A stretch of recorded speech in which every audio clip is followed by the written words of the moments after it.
Hello, beautiful Purposeful Woman. Welcome to the 2025 Purposeful Woman Conference.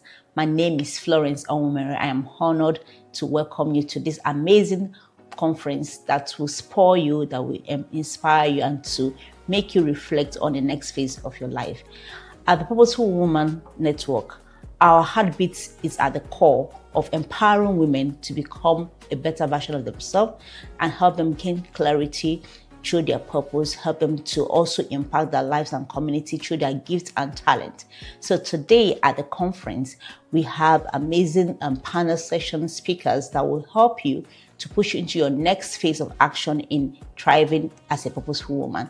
From wherever you're joining from, we welcome you to this conference and we say you relaxed and get your journal, get your pens ready because you will be blown away by our amazing speakers and panelists. So once again, welcome to the 2025 Purposeful Woman Conference.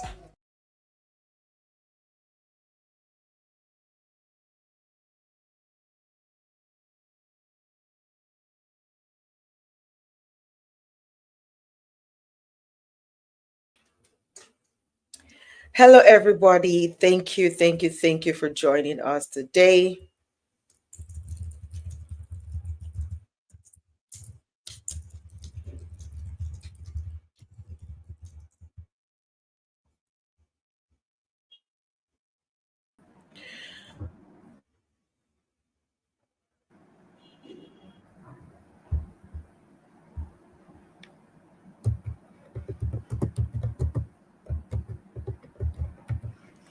Okay.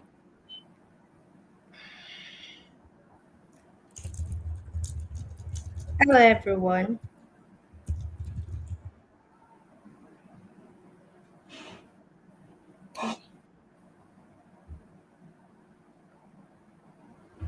Hello, everyone. I'm super excited to welcome each and every one of you. Good morning, good afternoon, good evening, depending on where you are joining us from. It's a privilege to officially open this power packed event, the Purposeful Woman Conference.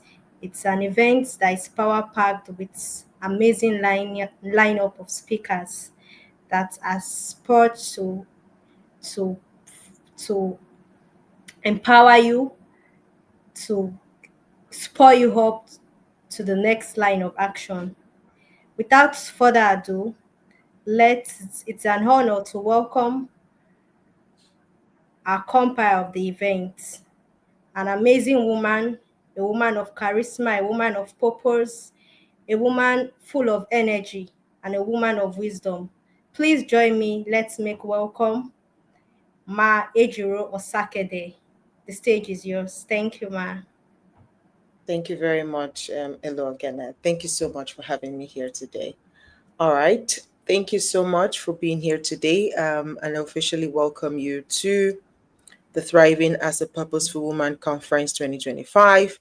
Thanks for being here. I would love to know if you are here and you can hear me. If you're live here with us, then please type in the comment section. Let me know where you are connecting from. Okay, I see the comments now. Thank you so much, Osaze. I see you. So I'm just going to do a roll call so that I know, or you know that I know you're here today. Melody Christopher, thank you so much for being here. Precious Balogun, thank you so much for being here. I see you, Osaze Inyamana. Inyamana, correct? Okay, good afternoon, good evening, good morning, depending on where you're connecting from. I believe this is a global event, so we're going to have people connecting from everywhere. All right, so let me see more people to greet. I see you, Bendetta Nzomo. I see you. Thank you so much. Precious Joshua, thank you. We're excited to have you here as well. Mayam, yes. Thank you for joining us. Okay, so this is what we'll do now, so that you are really sure that you are in a global event. Represent your city. Where are you connecting from? Let me know. I am connecting from Dubai, so let me know where are you connecting from in the comment section. Keep typing that in while we come in.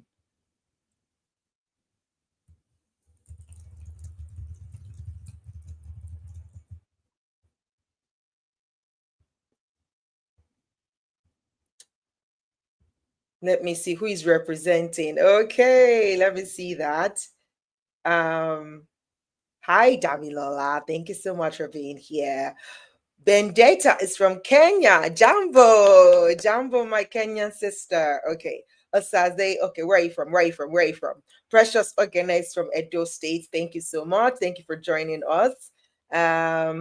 Precious is listening from Ibadan. You know, when I was kind of doing my test run earlier on today, I was, practicing my welcoming speech. I was like, hey, I called him. I say, "Is Sheon from Ibadan?" And I'm like, "Hey, I'm Ibadan Kini show." As if I knew somebody was going to be connecting from Ibadan. So thank you, Precious, for connecting from Ibadan. Thank you for joining us today.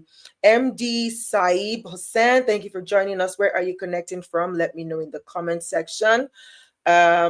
Osaze is connecting from Lagos State, Nigeria. Thank you so much. Oh, Visionary Funke, good to have you here. Thank you so much for joining. Mercy Smart, thank you so much for joining. It's lovely to have you all here. Now, this is how we know. Oh my goodness.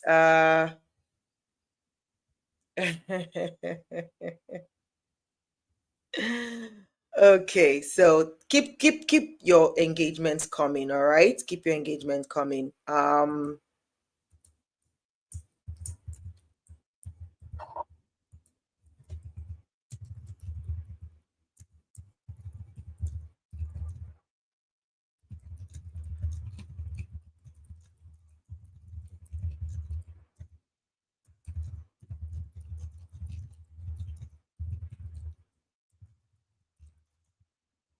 All right. Thank you so much, everyone, for joining us today. Abuja is representing. Thank you so much for joining us today. Oh, I did a lot. What's this? I love it. I did a lot. Says that all the way from United States of Kwara, USK. I love it. I love it. USK, thank you for joining us. Thank you for joining us. Okay. All right. So you are all welcome to this conference. It is called the Purposeful Woman Conference 2025. And we have a lineup of amazing speakers for you today. I hope you're ready for all that is packed for you today. So please, if you don't have your pen and your journal with you right now is the time to go and grab it quickly. Or if you're using your digital notepad, just be ready. Please don't tell me your battery went dead halfway. You don't want to miss any part of this. And one last thing, if you know anyone who should be here right now is the time, especially if you're on YouTube. If you're watching on YouTube, this is the easy peasy. Just click on that share button, use that link, post it to your WhatsApp status, post it to your WhatsApp status, post it to your Facebook page, post it to your Instagram story, post it now so that more people can join us here, especially to women, all right? Because we are here to thrive as purposeful women. And we don't want to thrive alone. What is thriving alone what is thriving if you're thriving alone? We don't want to thrive alone. We want to thrive with our community. Okay? So yes. Please share. Let more women join us here today. Our theme for this year's conference is thriving as a purposeful woman. Who is ready to thrive? If you're ready to thrive, type thrive in the comment section. Let me see it. Thrive. Type thrive in the comment section. Let me see it. Halima, it's lovely to have you here. I see you, Dr. Donna. Thank you for joining.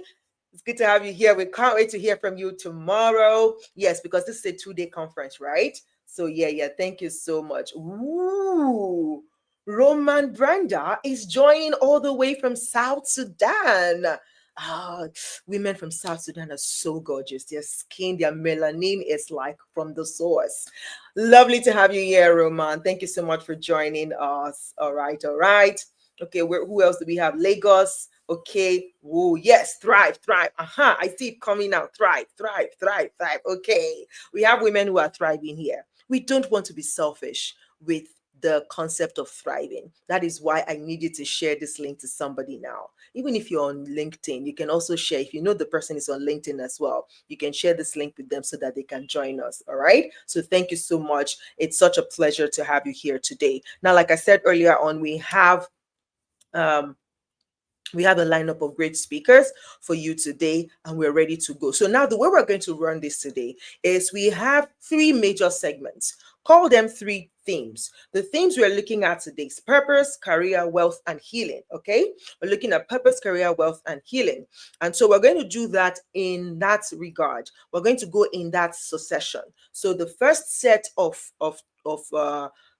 people we're going to talk about career and purpose. We have two amazing speakers who are going to talk on topics around purpose. Once both of them are done, we're going to have a very, very short, Q&A session. So the Q&A session will not be long at all. So maybe if you have your questions ahead of time, type it out in the comment section. Use a Q. So if you have a question, put the letter Q, capital Q, colon, and then ask your question so that the team can know that this is a question. And so team, Elorene or any other person who is in the comment section, once you see a Q with the colon and the question, kindly, copy that out and paste it somewhere so that when the time for question is here, we can take one or two questions after each segment. So like I said, the first panel session is going to be around career and purpose. We have two speakers who are going to come up there. Thereafter, we'll have the 5 minutes, Q&A session. And then for the second leg, we're going to go for wealth, words, and legacy. Okay, we're going to go for words, wealth, and legacy. And after that, we're going to go for healing and transformation. Now those are the three major themes that we're going to be covering today. All right, so please come along with us. The way we know that you're here today is when you are engaging in the comment section. If any of our speakers are saying something that jumps at you, that touches your bone, if you enter, what do? I'm sure we have some Gen Zs here. Chakam it, okay? Chakam it, all right? Snap it, type it out in your own words so that we can capture it as words that are dropping, as nuggets that are dropping. And you know what you're going to also do with those nuggets? When we're done from the session today, you carry those nuggets, you go and share them on your social media platforms. You're going to tag the Purposeful Woman. If you're sharing on LinkedIn, we have a page there. You can tag us. If you're sharing anywhere else, tag us, and also tag the speaker.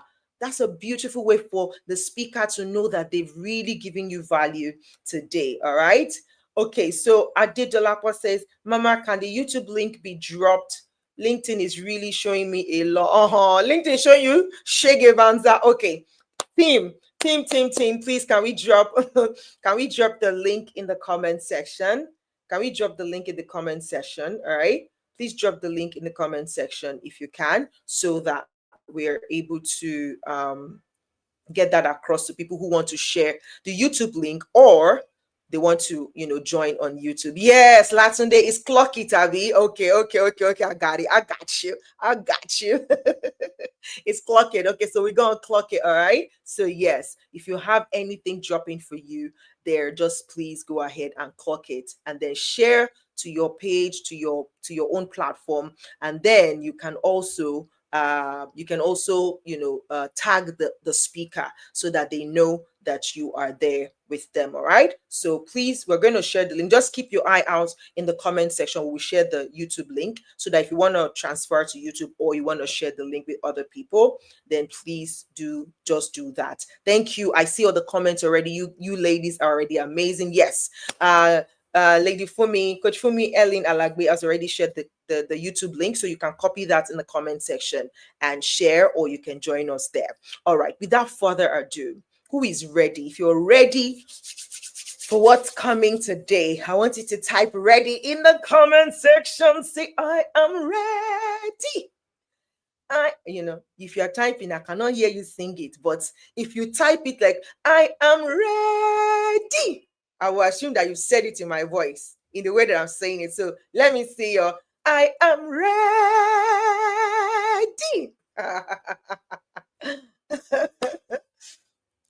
All right. Thank you so much. Thank you for all the people who are sharing the links. So we don't need to have the link on the screen because they won't be able to copy it from here. So you can leave the link here out of the screen and only put the comment on the screen. Yeah. Thank you so much. All right. I do not see any I am ready. Am I alone here? Come on now. Don't leave me. Don't leave me. All right, Damilala says, we are all ready. But Precious Ogene says, I am ready. I love it. I love it. I love it. Okay, okay, okay. So now we're going to go into our first leg of the first panel session, which is going to cover career and purpose. All right. Our first, session today is going to be led by It's going to be on topic called career growth with integrity and faith. Somebody type that in the comment section. Career growth with integrity and faith. Type that in the comment. Type that in the comments. Let me see you type that in the comments. I'm going to be singing a lot today, so please permit me. I could have whistled. I could have whistled because that's my thing, right? But I would rather sing. I'll rather sing, okay? So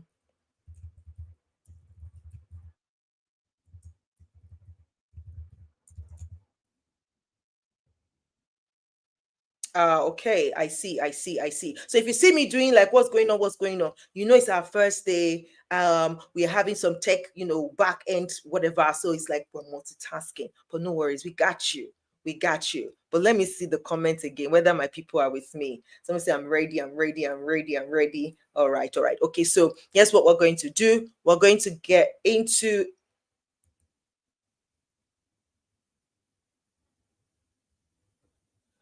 all right. Okay, so just give me 1 second. Let me confirm. Okay. Okay. All right. So we're going to do this. We're going to move on to our next session. Give me a second. Let me just confirm something.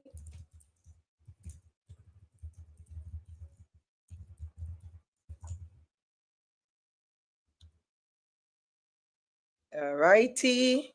I'm seeing your comment, so I'm not leaving you here. Oh. Thank you, Toby Lover. It's good to see you here. Thank you for joining us.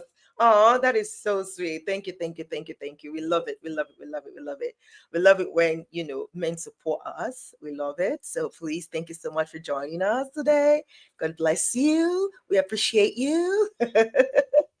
All right. So okay, so I got my green light and I am going to, huh?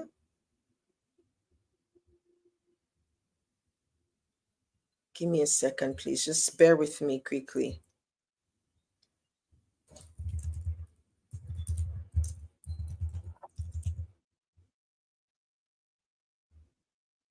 Please bear with me just a moment, guys. But while we're I'm trying to sort this out back end, there's some technical challenge we're having to display some things. I'm sorting that out. Tell me one thing. I want you to type in the comment section. When you think about the word purpose, what comes to mind for you? For the longest time, yeah, I the subject of purpose is something that it held me by the jugular. Like I was thinking, eating, dreaming, living purpose. Like I'm constantly asking God, am I working in my purpose? This thing I'm doing, is it in alignment with my purpose? What is my purpose? Why am I here on earth? Am I in? So when you hear the word purpose, I'm curious to know from your own point of view, what comes to mind? When you hear the word purpose, what comes to mind? Type in the comment section. I want to see where you are at. I want to hear from you. I want to learn from you as well. What is purpose to you? How do you define purpose? Let me know in the comment section. I'll be reading that shortly while we quickly sort out some back end challenges, right?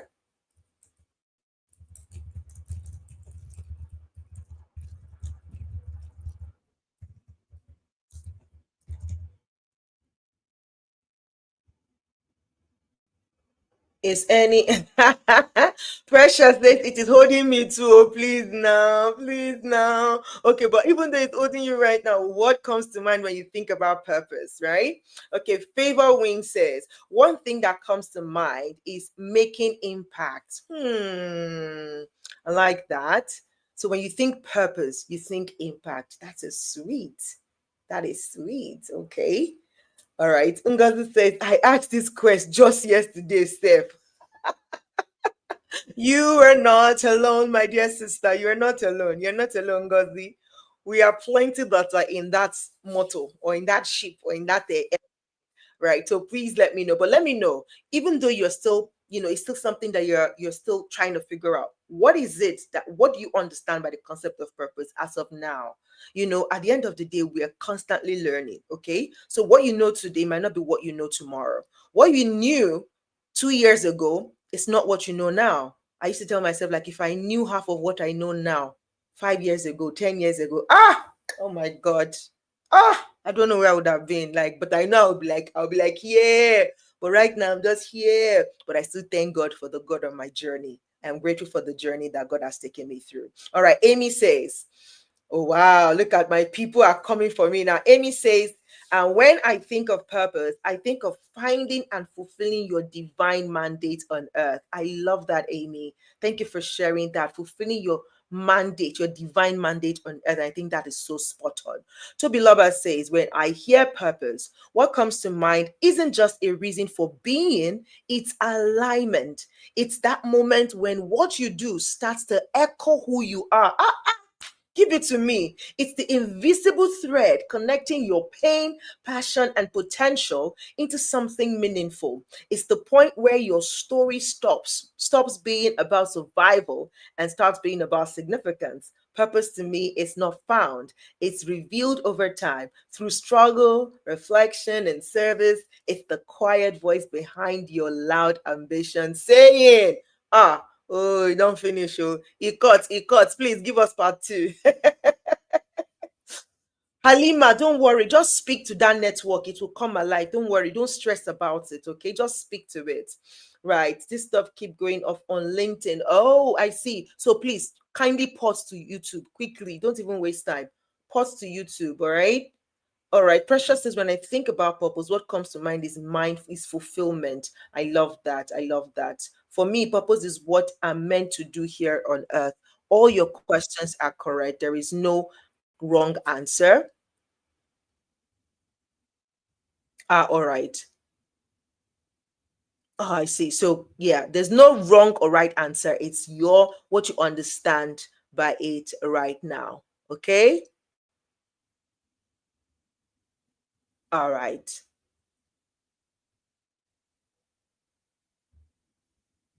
So yes, thank you so much for engaging and for sharing what purpose means to you. Mercy says purpose is the reason something exists or the reason you do what you do.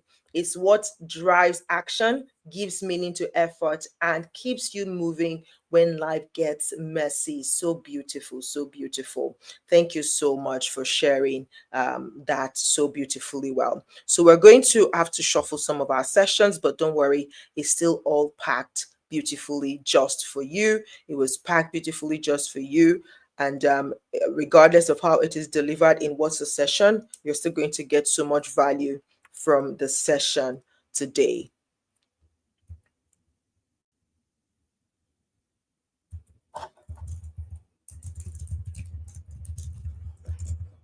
All right. So kindly, all right. So let me do this. All right. So let me do this quickly while we're now sorting out the things that we're sorting out. So please just bear with us. If you so let me give you a quick story, right? If you are No, let me give you a quick story. Let me not say if you are. I am really big on online conference, summit, and all of that. And so these things are not unusual. And especially on the first day or in the first hour of the session, there's always like, everything going like, but we did this before and then something did not. So just please, just be calm with us, okay? Follow through. By the time the food starts to serve, you will know that we prepared for this. But just a bit of hitch here and there. We're getting settled into this session. You know how it is. Even when you go for event in person, at the point where you're supposed to start, that's when the generator will go off. The microphone will stop working. But that doesn't mean that these people did not prepare before that day. But these things just happen. And you see that if you've done any type of function before that has to do with event and having people together, there's just something at that last minute that will want to frustrate you to feel like, but we did all of this, but we dotted all the I's and crossed all the T's. What's happening? I have learned over the years not to react anymore, but to respond gracefully with a smile still on my face, calming down my audience to say, no worries, we really actually planned, but of course this thing happened and we're not going to let it falter. We're not going to let it shake us. We're just going to stick with the point. We're going to come around because we know that everything is still going to fall into place. So that's what's going on here right now. But please do bear with me as we try to sort things out from the back end. Okay. Thank you still for sharing what purpose means to you. I'm loving it. Oluwakemi says, when I think of purpose, I think growth, constant evolution, and refinement. Who are these audience? You people too sabi book. I have some a few ways here. It's like all of you and you've worked the work. Like you are constantly working because these responses are responses of people who are aware, who are on a journey, and they know that they are on a journey, and it's so beautiful to see. So I feel like our speakers are going to have a swell time today because you guys are going to just be like giving us checking it, clocking it, giving us back to back and scribing or scribbling the things that are coming to you as it's dropping for you, and the way you're going to coin it is going to be beautiful. I'm super excited for that already. All right, let's keep going now. Thank you so much for being here again. I said earlier on, and I think we're going to stick with that to get on with the first session, which is talking about career growth and integrity and faith. Career growth with integrity and faith. And in a short while from now, I'm going to introduce our guest speaker to you by reading her bio to you, and then we'll bring her on board to start off this session. This is now the time. If I'm giving you like another 60 seconds. If you're yet Freshness, I'm loving your vibe. Just keep it coming, okay? It's your ginger is gingering me. Purr. I love it. Awesome, right? So use this time out to quickly check your network again. If LinkedIn is doing you somehow, please, you can pause to LinkedIn to YouTube now so that you don't miss out when the session starts. Also, this is another time. We're giving you another couple of minutes to just quickly copy that YouTube link and share to your status, share to somebody, invite somebody to join us here today. All right. So Dr. Donna has answered the question of purpose, and she says purpose to her, when it comes to mind, she's thinking fulfilling God's intention for one's life. How beautiful it is if you are actually living in the intention of God for you. That's such a beautiful life that nothing compares to it, really. So thank you so much for sharing that. Right about now, I'm going to call on our first speaker now.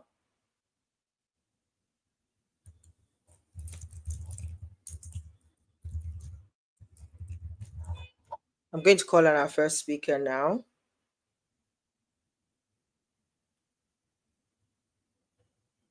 Give me a second, guys. Okay. All right. So we're switching things up again. I am so sorry. There's just a little bit of back and forth here in the back end. So please kindly bear with us. But I promise you, we're going to find the rhythm in a short moment from now. Okay? We're going to find a rhythm in a short moment from now. I promise you that. Okay, right about now, we're going to go into a session. So you're going to type this out so that I know you're following me. Our session now that we're going into is going to be on healing from trauma and rediscovering identity. Can somebody type that in the comment for me? Healing from trauma and rediscovering identity. And when you talk about purpose, you cannot not talk about identity. It's almost like impossible. So yeah, healing from trauma and rediscovering identity. Is anybody typing that for me in the comment section? Are we together? Please type that out if you're with me. I need to know that I'm not alone here. I need to know that you've not left me. I need to know that you've not started to go and cook beans. I need to know. So please, who's with me? Who is with me? If I see 2 comments, we are going to continue, and I'm going to call on our first speaker on stage.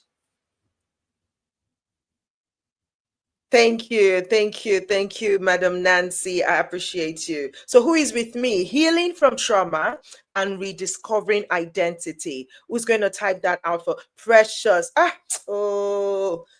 Precious. Oh, God. I didn't know that you were going to be here giving me hot like this. So, I would have carried my goodie bag so that I can just be dashing you something like this because you're busting my brain. Keep it coming, Precious. Thank you so much. Okay, I see all your comments now. Healing from trauma and rediscovering identity. Fantastic. All right. So I'm going to introduce our speaker to you, and then we'll bring her on stage afterwards. Our speaker today for this session is a transformational leadership coach, author, and visionary speaker, passionate about raising leaders who build with purpose and lead with integrity. As founder of Victorian Empowerment Foundation, Leadership Influence Roundtable Academy, and the Victorian Entrepreneur Academy, she equips women across Africa and diaspora to rise in influence, master systems, and create sustainable impact. Her message blends faith, strategy, and authenticity, challenging mediocrity and inspiring excellence. Through her books and speaking engagements, she empowers individuals to align vision with structure and live out divine purpose with boldness and clarity. She believes true leadership is not about noise or fame, but about impact, discipline, and the courage to lead what heaven approves. Ladies and gentlemen, please welcome on this virtual stage with me to talk about healing from trauma and rediscovering identity, Madam Victoria Victor. Woo-wee. Hello, Madam Victoria. How are you doing today? I'm doing great, and you're doing awesomely beautiful. You're Oh, amazing. God. goodness. Thank you so much, ma'am. It's lovely to have you here. It's an honor to connect with you. Yeah, same here, same here. Hey, guys, you know how we roll, right? I am so happy to connect with so many of you on this global stage because this is a global conference. Trust me. This is a global conference, and you are so blessed to be here today. All right. Okay. The first thing I'm going to be talking about is trauma. Trauma. You know, a lot of us talk about trauma. I'm traumatized. I'm traumatized. I'm traumatized. But what is trauma? Has anybody ever sat down to think or ask that very important question? What exactly is trauma? Now let's start. Trauma is a deeply or disturbing experience that overwhelms a person's ability to cope with that situation. It, it causes feelings of helplessness and affects their sense of self, safety, and ability to feel a full range of emotions. It is not just about what happened, it's about how your mind and body experience and store what happened. Now, please let my I want my this thing to be streaming. Just leave it at the opening sector. I'm coming back to you. I'm coming back to the slide, please. Just leave it where it is. I'll come back to that. All right. I have to break down a little bit, and God help me that I don't want to use more than 10 minutes. There are 7 types of trauma that each and every person can go browse out. I'm not going to take time to describe it or tell you what it means. Number one is acute trauma. Number two is chronic trauma. Number three is complex trauma. Number four is secondary vicarious trauma. Number five is developmental trauma. Number six is intergenerational, transgenerational trauma. Number seven and the last is collective trauma. Now, the question that you should be asking yourself is, what kind of trauma am I going through? On this note, I declare open my speaking engagement tonight to you guys, facing trauma and rediscovering your identity. What have you gone through in life? What has your experience been like? Of the seven traumas listed, which is yours? Which one did you face? How did you address it? What came out of it? What has that traumatic experience turned you into? What has it turned you into? Because it is not our experiences that shape us, but our interpretation of the experiences that we have encountered. The Bible says, sorry, I'm going to bring that in because I always like people to identify me by my this in belief. The Bible says there is nothing that you are going through that is new to mankind. Oh, I was abandoned at birth. Oh, my husband is traumatizing me. He's a narcissistic fellow. Oh, he's violent. Oh, my parents were violent. You know, this Gen Z generation, my parents were, I was abused. Hello, please wake up. Wake up. If you're not trained, you would be no different than an animal.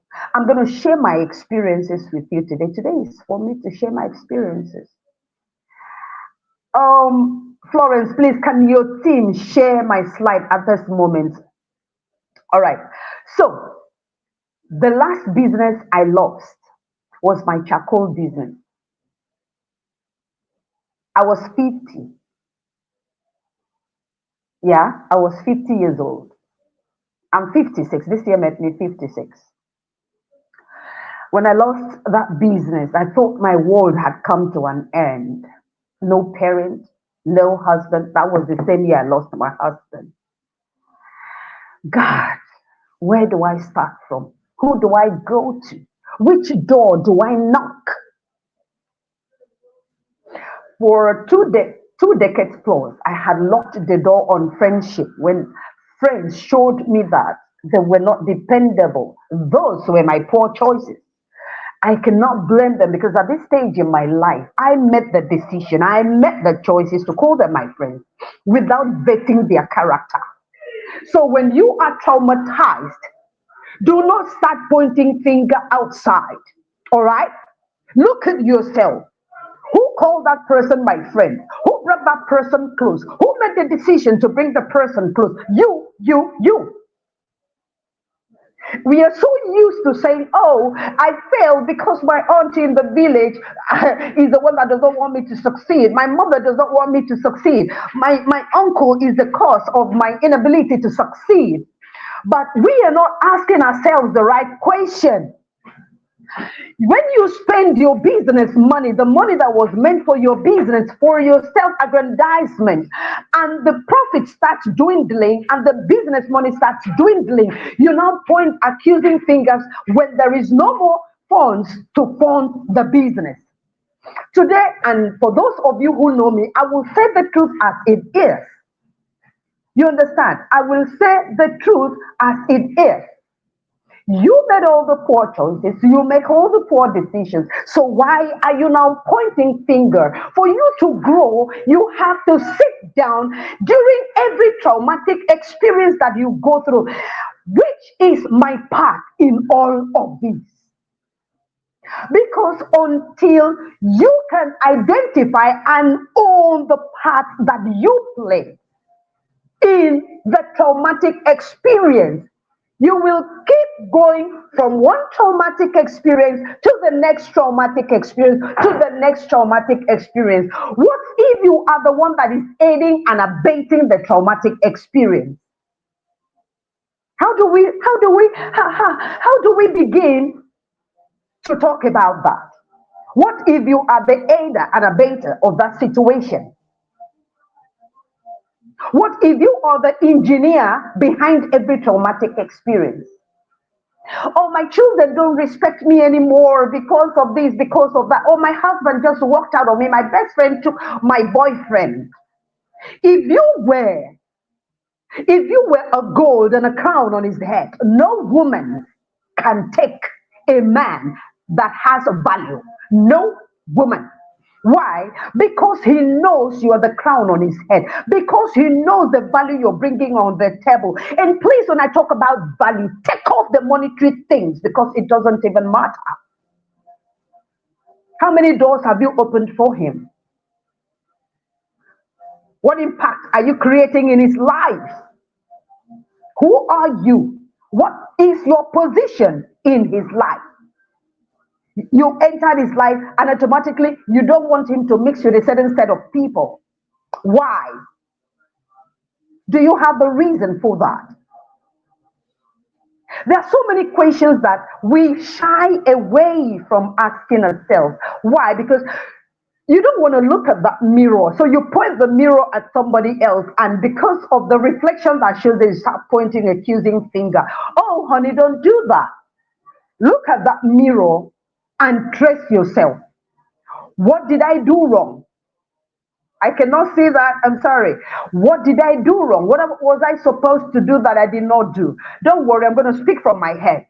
It might not be exactly the same, but I'm going to speak from my head. Yeah? I cannot see because it's too, okay. Okay, thank you, thank you. I can see it now. Thank you.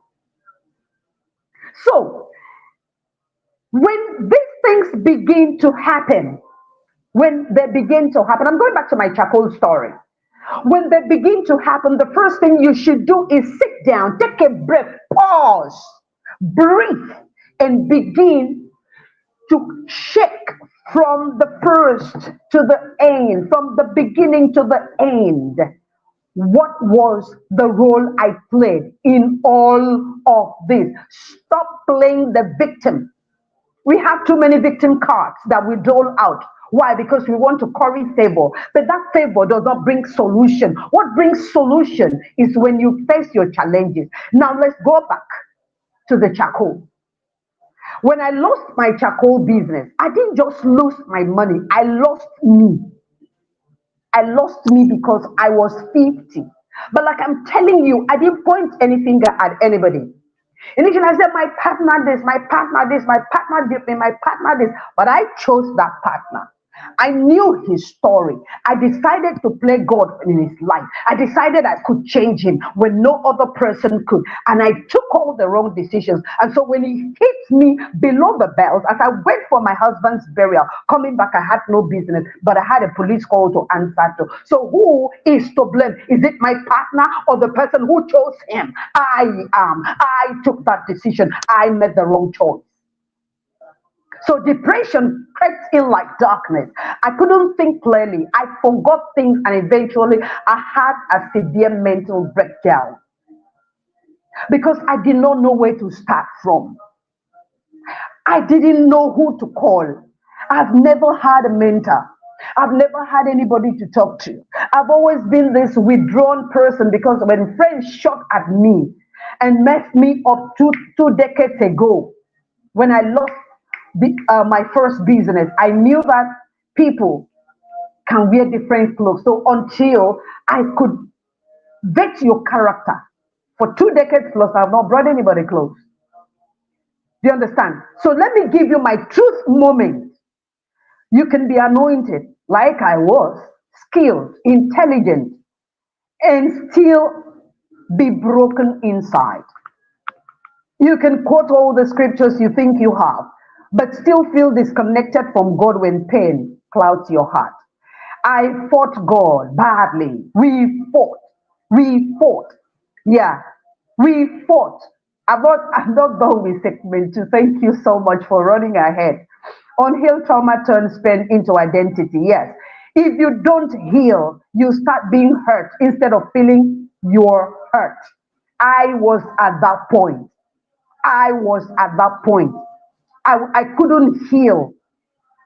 I didn't know what to do. So take it to segment three. Thank you. Thank you so much. Take me to segment three now. The turning point, returning to God and rebuilding trust. Yeah. My healing didn't just start in therapy or business recovery meetings. No, it did not. It began when I went back to God, not as a desperate businesswoman, but as a broken daughter. I remember praying not for money, not for mercy. I asked God to help me forgive, not just my business partner, but myself. Forgiveness becomes the bridge between my pain and my peace. To forgive is the highest but most beautiful form of love. In return, you will receive untold peace and happiness. You can move. Forgiveness brings peace, the kind of peace nothing on earth can give to you. So, what's my lesson point? Forgiveness doesn't excuse the offender, no, but it releases me from the prison of pain that I had locked myself in. I locked myself in and I couldn't come out. So God cannot restore what you will not what you still resent. Healing is not forgetting; it is remembering without pain. He heals the brokenhearted and binds up our wounds. Psalm 147, verse 3. And we know that all things work together for good to those who love God. Romans 8:28. When I chose forgiveness, God began my restoration, not in the form of another business immediately, but in the renewal of my mind, my confidence, and my spiritual grounding. Yeah, I'm done with this. Please move it up. God began my restoration. God began my restoration. God began my restoration. Now, if you have been hearing about Victorian Empowerment Foundation, that was it. The rebirth, responsibility, growth, and rediscovering my identity. Yes, please keep moving, please. Please be fast about moving it. Keep going, yeah. Responsibility is the proof of emotional growth. I had to take responsibility for every wrong decision I made. And God says in Revelation 2:15, behold, I am making all things new. When God restores, He doesn't, oh my goodness. He doesn't return you to who you were. He raises you into who you were meant to be. People, I am a living witness of what God's restoration can do. Please move it to the next segment. Move it now, yeah. He moved me into the purpose that He created me for, and that is remolding broken women, remending their heart, and pointing them to the purpose that they were meant to fulfill on earth. That is my core calling. And sweetheart, to the glory of His name. In 1 year and 1 year only, we are going towards 2,000 plus women trained under our foundation. And it doesn't just end there, sweetheart. He has put one of the biggest projects any human being has ever handled under our care. And currently, to show you that it is all about God, companies are lining up to do what? To be partners with this project. Now, that is what God can do if you will only take responsibility of the mistakes you have made. Because, truth be told, all of us have made mistakes. I have made mistakes. You have made mistakes. The difference is that I own up to my mistake and went back to God like a broken daughter. And I said, do not give me back my business, but show me the reason you sent me on earth. I want to walk in your purpose. I want to fulfill your purpose on earth. Sweetheart, my beloved friends, daughters, and sons, healing from trauma is not about pretending. It is that it never happened. It is about learning from what happened so it never ever rules you again. That is what I learned. And that is why you can get my trust, I'm going to bet you. Are you worthy to be trusted? Are you worthy to be trusted? Can I trust you? Pain doesn't define you, it refines you. Responsibility is the gate to restoration. Forgiveness frees you faster than revenge will ever will. And God's healing is not a subtraction, it is a transformation. I am a living witness of that transformation. What He has given to me in 1 year, in 55 years of my life, I didn't have it. That is what God can do. It is not about cutting corners. It is not about being conning. It is not about cheating. It is not about scamming. It is about walking slowly in His purpose. This generation is a generation that does not want to redefine its identity. They want to run before they learn to walk.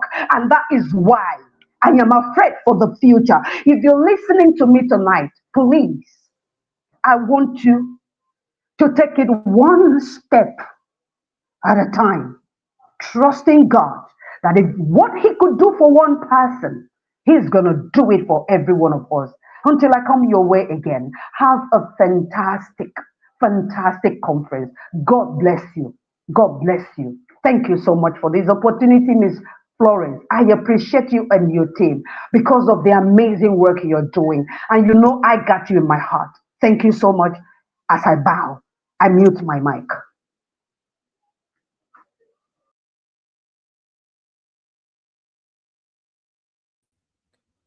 Thank you so much. That was such a powerful, powerful. Oh my goodness.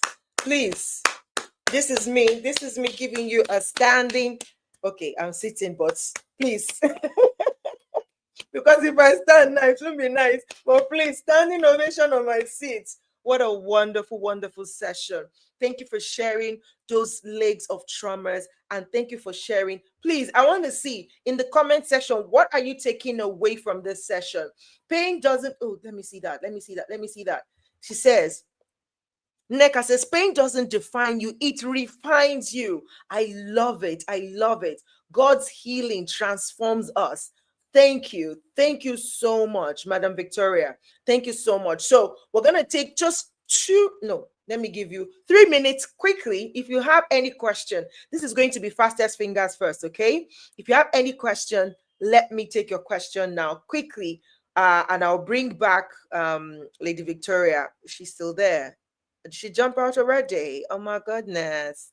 I think she jumped out already. Okay, okay. All right. So our lady just like flipped out of the studio, but that's okay. That's okay. If you have your question, you can still, type it in the comment section. But that was such a powerful, beautiful opening. And now we're going to go into our next section. Who is ready? Who is ready? Who is ready? Type ready. Like I am fired up. Type I am fired up. Let me know that you are fired up in the comment section. Say I am fired up. Say I am fired up. Can you type that in the comment section? Say I am fired up. Oh, I am fired up. Absolutely. Okay, okay, okay. I see it. I see it. All right. Right about now, our next session is going to build up on that. We're going to have our next session. It's going to talk about purpose-driven career journeys. Somebody type that out for me. Purpose-driven career journeys.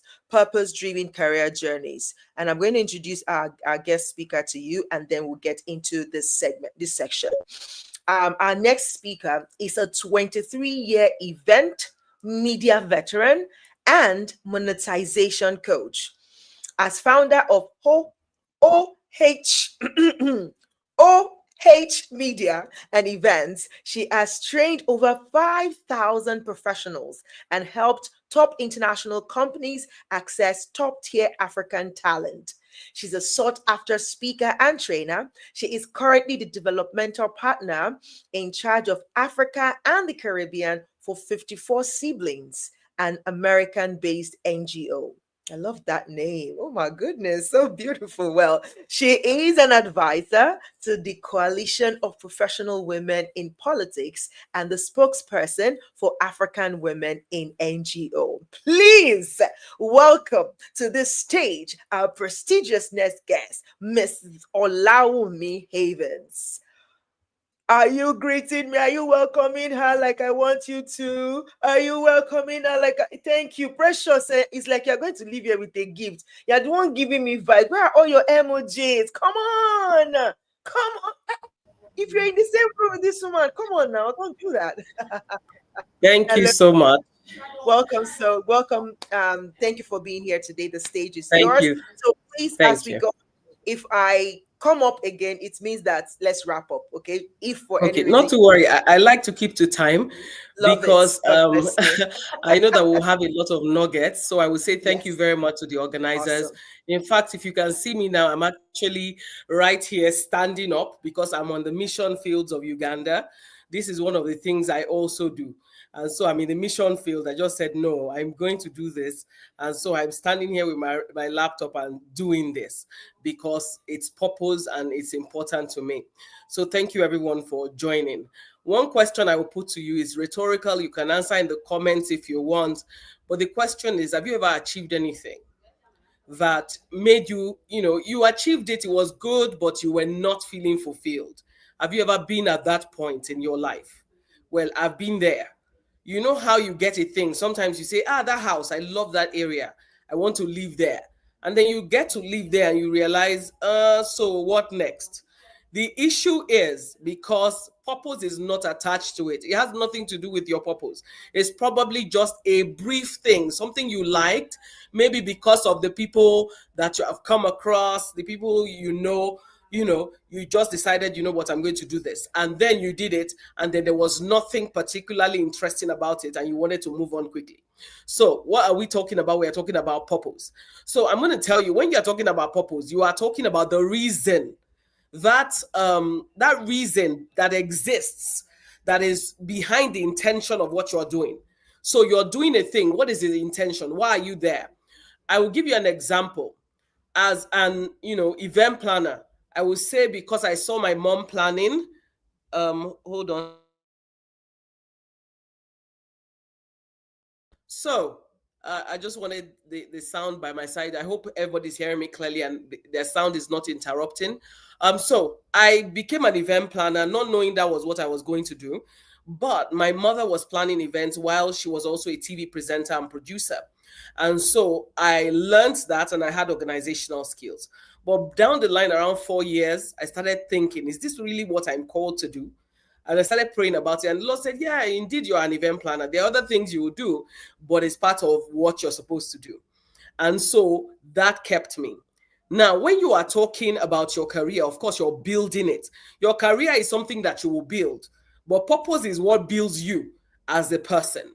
So when you're talking about purpose, when you want to work in purpose in terms of your life, your career, your decision, is basically that draft that you have that will help you decide, okay, do I just face these challenges? Is it about something I'm going to face? Like, for instance, if something faces me, if I face a challenge or it faces me any which way within the professional sphere that I found myself, I am willing to face it squarely and just take a leap over it. Why am I saying that?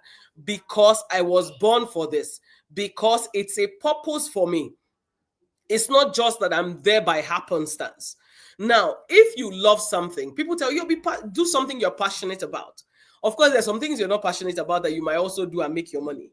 But the reason why you are called to a thing is important. And I will give you an example before I even go any further to let you realize that purposes are different and there is no competition in purpose. Someone once told me, oh, I'm called to speak to the nations. I'm called to go out and talk to women and bring them, to a place of healing in their hearts and all that. Meanwhile, another woman came to me and said, when they were talking, she felt like she was useless. She wasn't doing anything. And someone said, you have so many kids. You have 6 children. What are you going to achieve? I told her, I said, you know what? You might not be called to the nations, but you might be called to grow these 6 powerful, anointed, wonderful children that will take the gates of the nations, that will be presidents, that will be ministers, that will be doing amazing things.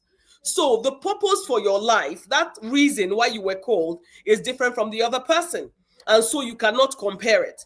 So what I will tell you is, once you start, the major thing that people, find difficult is finding out what their purpose is.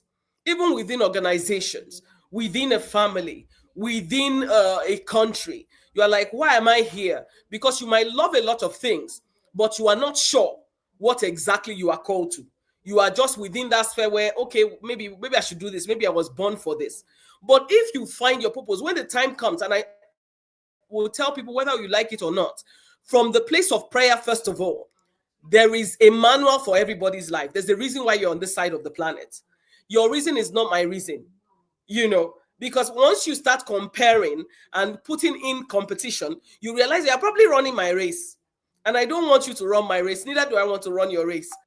I want to run the race that I was called for. Now, one of the things I would tell people beyond praying is also to reflect. Reflect on what problem I was called to solve. Like, for instance, you meet some people and everything they are talking about is the problem of the nation, the problem of food security. Why can't people farm? How about you think about it? Maybe you were called into agriculture. Something happened to you in your life, and that thing has shaped your existence. But instead of you to think about it, that why am I the one concerned about the fact that pencils are not made in Nigeria? Why am I the one concerned constantly about, oh, there's something happening to medication? Are you sure that you're not called to do something within that sector? It's a question I'm throwing out to you. So a lot of times, God will make sure that whatever it is that he has called you for will keep calling your name. He will keep drawing you in. Some people had accommodation issues as children. So they say, I will never have an accommodation issue. And then they grow up and they're having issues constantly. Maybe one of the things is that you should solve issues when it comes to accommodation. There is something calling you there. So you need to reflect. You need to identify what your purpose is. Then start to develop strength. It's not enough that you are called to a particular purpose. You need to start getting skills. So you know that you're supposed to be in media. You have a thing about making sure that children have the right information when it comes to media. Maybe cartoons, you're always complaining about the content of information on the media. Then do something about it. But you can't do something about it if you're not skilled. You also need to realize that when you reflect, there will be challenges that will come your way. Within those challenges are answers most of the time. I found that I loved arts, even though I never got to study theater arts. But within the art community at that time, I was on stage. My father would have fainted if I studied theater arts or arts. But I just loved arts. I had an eye for arts. And I realized when the time came, it wasn't an immediate thing. The position of being developmental partner came to me, and they realized that I was in love with art. I had a passion for moving those talents. I'll say this. Theirs is not better than what we're doing here. So for me, when you are joining in your career, make sure that it's aligned with your purpose. That is the only thing that will make sure you do not get tired and you are not weary. So I'm going to leave you with this word. If you have found yourself in a career that doesn't align with your purpose, plan and pivot. It's never too late. I hope that helps because I'm looking at the time. Thank you. Oh wow, that was spot on. Please, please don't go yet. I know you I'm not said you're going on the field. I'm Okay, not going I know you said you're on the feed, but yeah, thank you so much. Well, that was sweet, straight like sharp shooting. I love it. Wow. Thank you. Purpose are different, and there is no competition in purpose. I love it. Career is what you build, purpose is what builds you. Start developing skills in the line of your purpose. And if peradventure you're in a career that is not aligned to your purpose, please pivot. It's okay to change. I love it. Okay, I'll bring back Madam Victoria on stage, and then we'll go for one or two questions from the audience, and then we'll take it to the next level. So please, if you have a question either for Madam Victoria or Lady Olaomi, please, please, please let me know in the comment section. Type your question now. We would love to take questions now. I'm giving you just 5 minutes, so don't dull me. If you don't have questions, I'll ask for you, but I want you to ask questions. Come on, guys. Let's do it. Let's do it. Let's do it. So let's ask our questions. So I'll go for Madam Victoria quickly while I'm waiting for any of the audience members to ask our questions. So you talked about, trauma and then, faith. How, if somebody, somebody is, I feel like trauma is almost like depression in a way, because you don't know when, sometimes you're not even aware that you've been traumatized until you start to see the effect of it. So let's say you just eventually find out for some reason. What's the first step?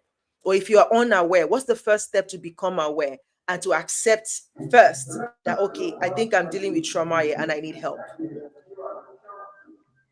Like you said, thank you so much for that question. Like you said, the first thing is to accept it. That's the first step, acceptance. That, oh, I'm traumatized, or this situation or this circumstances is traumatizing me. Because if you are in denial, then it's going to be a big problem, a very big problem. So the first step is accept, face it, own it. When you own it, anything you own, you have power over it. Love So you it. know what next to do. Let me stop there. I love it. Own it, accept it, because anything you own, you have power over it, and you're able to make choices and decisions on what Yeah, to do afterwards. Thank yeah. you so very much. So I'll come to Madam Olawumi. I think I have a question for you. Okay. Huh.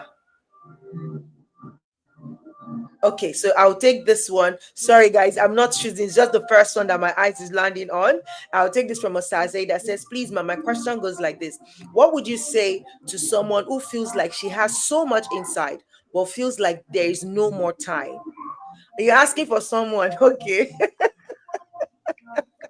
That's to do with purpose. Like, you have so much inside, but you feel like your time is like there's There's no no time. time. Now, well, I would also ask a question, even though I know the person might not be able to respond. But those are some of the questions you need to ask yourself. When you say there is no time, is it because of the person's age? You understand what I'm saying? The person is not dying, are they? You understand? Because why I'm saying this is, if you are even 60, 70, there's time. Mm, And I will give this example. My mother, throughout before retirement, was on TV. She used to read the news in the 80s on NTA. She became a TV producer. She did a lot of those events. I learned media from her. But she's retired now. She became, in her 60s, she became a weight loss consultant because she had cause to lose weight. And they really loved her discipline. When she got to the end of that, she was writing books, and she was like, allow me, there's this book. And I said, okay, cool. She wants to be on Instagram, and she's 72. She has her Instagram page. She's writing her books. You know why? Because she always told me something when I was a little girl, that, and it's in my dialect, so I would just literally translate it in English. When you wake up is when you wake up. As long mm, as you don't have a time limit that you are dying tomorrow, because we all are supposed to even walk like any day can be the last, even though we know that God has given us the promise of long life. Let me tell you, some people that say there's no time is because you are looking at the time of some other person. We are not mm, on the same race. Let me give you this example, and I give it a lot. You're trying to build. Somebody is building a duplex. You're building a skyscraper, and you're laid down side by side. The person building the duplex will be done. It will look like magic. You are still building your foundation. mm, Meanwhile, they will laugh at you that, where are all these instruments, metal? Where is it entering? They can't see what you are still doing in the next 2, 3, 4, 5. You are still building. But the day your project finishes and it's a skyscraper, they are going to want to move their bungalow away because it's not good enough to be a BQ. So what I'm going to tell you is, number one, don't tell yourself there's no time. When you wake up is when you wake up. Start from somewhere realistic, because if you start thinking too much about, oh, the people have gone ahead of me, oh, it's just like the same way as people say, oh, I'm 45, I'm not married, my friends are giving birth to 10 children. How about something happens right now? You're not Sarah. Are you as old as Mama Sarah in the Bible?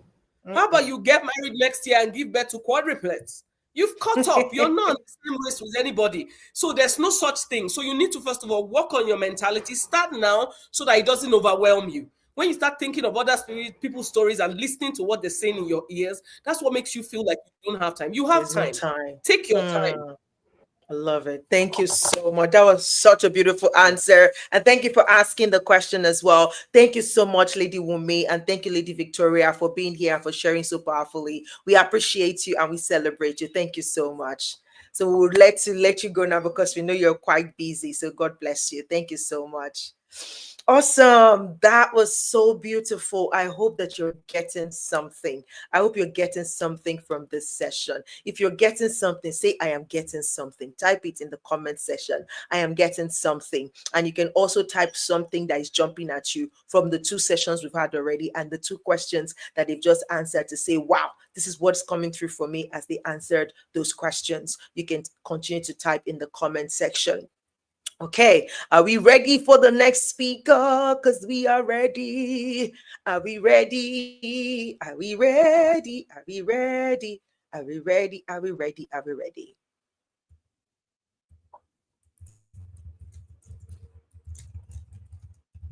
Are we ready?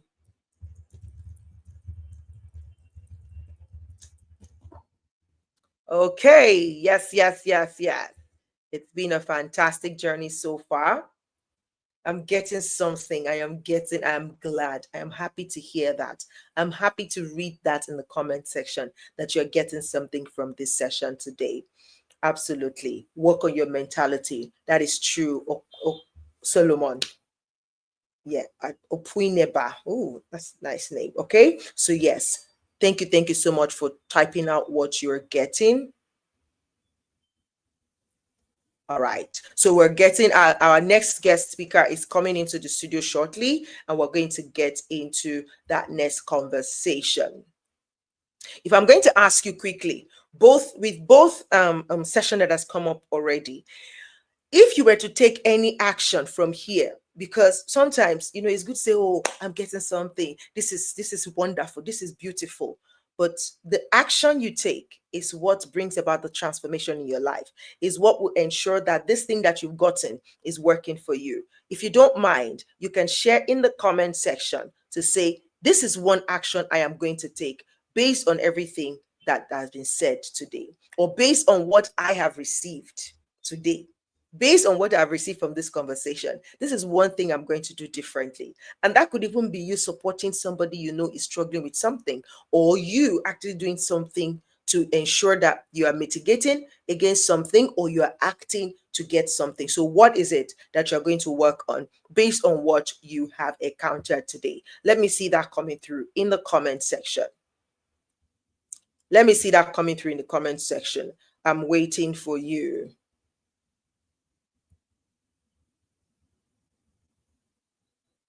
I'm waiting to read your comments. So there's a little bit of lag between when I say a thing and when your comment comes. So I'm just waiting to see the comments coming in.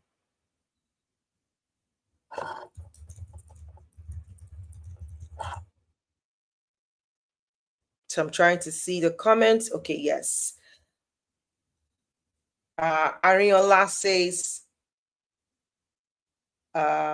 don't ever believe there is no time. Okay, that's something that she's living here with, to say, I would never believe there is no time.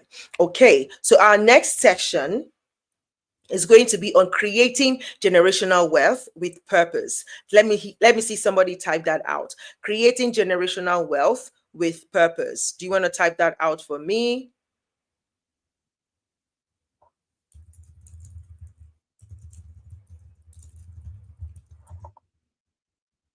Do you want to type that out for me?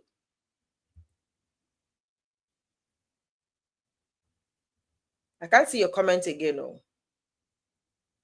Okay, you people are still typing, so there's the lag. So you guys are still typing your response to one thing that you're going to do differently. Thank you, thank you, thank you for doing that. Awesome, awesome, awesome. Okay, so while I wait for you to type out the next session, which is going to be on creating generational wealth with purpose, I'm going to introduce you to our next speaker, and then we'll take it from there. Our next speaker is the founder of Content Plus Agency and Academy, where she helps brands and professionals find their voice, build their online presence, and position themselves for growth and visibility. Through her agency, she has worked with clients across 8 countries, helping businesses and personal brands communicate their value, attract their dream audience, and scale their digital presence with ease. Her academy has trained and mentored several aspiring social media professionals and brand strategists, providing them with the tools, systems, and confidence to build profitable digital careers. Chika is passionate about helping people show up intentionally online, whether through content branding or strategy. She believes visibility is not just about being seen, but being seen for what truly matters. And that's the core of everything she teaches. Please let's welcome on this virtual stage today Chikamdinaka Ibe. I hope I did not murder that.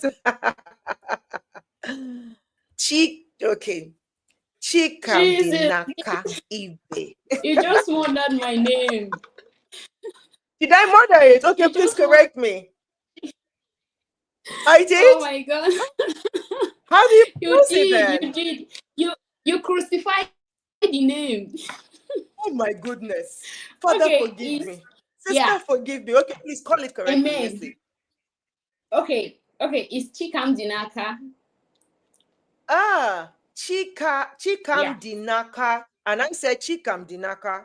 Oh, it's the accentuation that I mothered. Okay. Chikam Dinaka. Okay. What does it mean, yeah. by the way?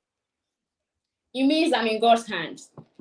Ah, Chikam Dinaka. Oh, I see. Thank you so much for being here. The stage is yours. Please take it away. All right. Hi everyone. Hi, my name is Chika Ibe for short. So I'll be taking us today on a topic that says creating generational wealth, and the theme topic which is speaking into your tomorrow. So first and foremost, when you hear about wealth, the first thing that comes to mind subconsciously is making money, making a go, making a wo. So, and here, if you are still here with me, if you are still in this, if you're in Nigeria with me, you know that when it comes to money, people are always very, very in a chase, in a haste, always looking for how to get this money, how to make money. And here, that is what I'm here to talk about, how to make this a generational wealth. And this is not something so big or something so huge for us not to achieve. It's something realistic. First and foremost, we are going to talk about, I had the opportunity to meet someone who had 5 streams of income, and this person is wealthy, this person has money, has the whole thing, but honestly, he told me then that he feels empty anytime that he feels that this money are coming, but he still feels empty because honestly speaking, any money that doesn't have a purpose or doesn't have a streamline, that doesn't have a structure, is going to be chaos. It's going to make you feel you are there, but you are not there. Something is missing. And believe me, nothing is actually missing, just that you don't have structure. So now I'm going to be talking about on 5 dimensions of wealth. We have 5 dimensions of wealth. The first wealth we talk about is your spiritual wealth. Your spiritual wealth is all about your connection with your divinity, the person that created you, your connection with your creator. It's it comes with your peace of mind. It comes with having a divine direction. It comes with having clarity of mind, clarity of thoughts, that this is what has been assigned to you. This is what your spirit tells you is the right thing to do. You have a direction to that, and that is divinity. That is having a connection with your creator. That is the first dimension of wealth. Then the second dimension of wealth is relation wealth. This talks about your relationship with people, the connection you have with people, your network, your community. How well do you connect with people? Relationship with people is the highest currency. Relationship with connect with people that are close to you. You have people that are at your fingertip. You can call them for a urgent something when you are in anything, in any need of anything. You have people that you can back on. That is even the highest type of wealth, because people is everything. When you have people for you, people that are standing for you, that is everything. And the next one is intellectual wealth. When intellectual wealth is mostly about your knowledge, is about your ideas, is about how creative you are. That is intellectual knowledge. But that is not even where I'm going to. The next one is financial wealth. Obviously, financial wealth is the access. Financial wealth is the income. Financial wealth is the investments you have done so far in your life. That is fine. Then another dimension of wealth we are looking at here is emotional wealth. Emotional wealth is about how can you control your temper? How emotionally matured are you? Are you the kind of person that once you get angry, everything else spoils? Once you get angry, you scatter everything that you have built for years because of one tiny anger, everything has blasted. If you don't have control over your emotions, that is the last type of wealth. But that is not what we are here to talk about. What we are here to talk about mostly is the spiritual wealth and the financial wealth. How can you build this wealth? The first one is the spiritual wealth. My previous speakers that spoke here, they really talked about this spiritual wealth, how you can have connection with God, how you make sure that your relationship with God is intact. There is this saying in the Bible that says that all things work together for those that love God. Whenever something is not going in the way you planned it, you expected it to be from the beginning, just ask yourself, do you still love God? If your answer is yes, just forget about it. It's going to work out for you. But if you're not sure of your answer, you know that something is wrong. I've done this, I've done that. Your conscience start playing tricks on you. The easiest thing to do is just to go back and reconcile with your Creator, because His word can never be broken. Once you are in good faith, once you are in God's side, everything is going to work well. It must work finally to favor you. Then the next one is financial wealth. How do you build this financial wealth? That is the next thing we're going to talk about here. The first way we should build this financial wealth is by investing in yourself. Yes, please, I would like to see someone type that. Invest in yourself first. That is the first thing you have to do. Invest in yourself, please. Someone should type it out. Please, someone should type invest in yourself.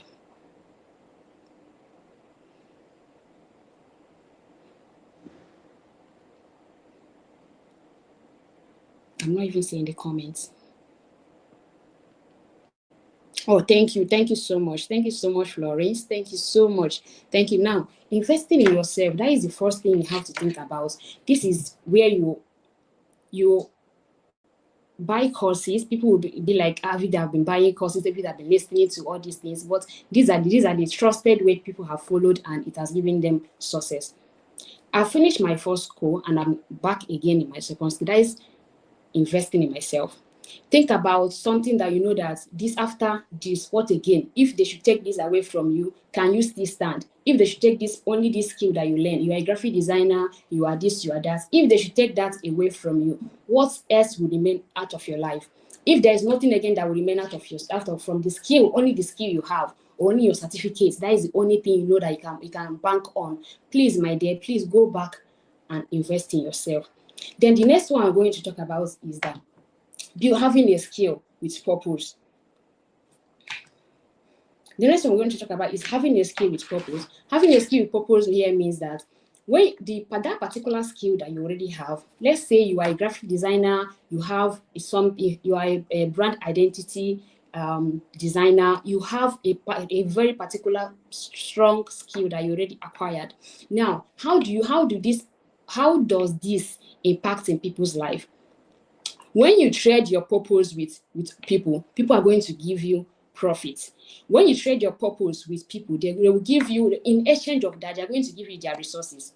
So the next on my list here we are going to talk about is to talk about, I wrote everything down so we don't waste much time here.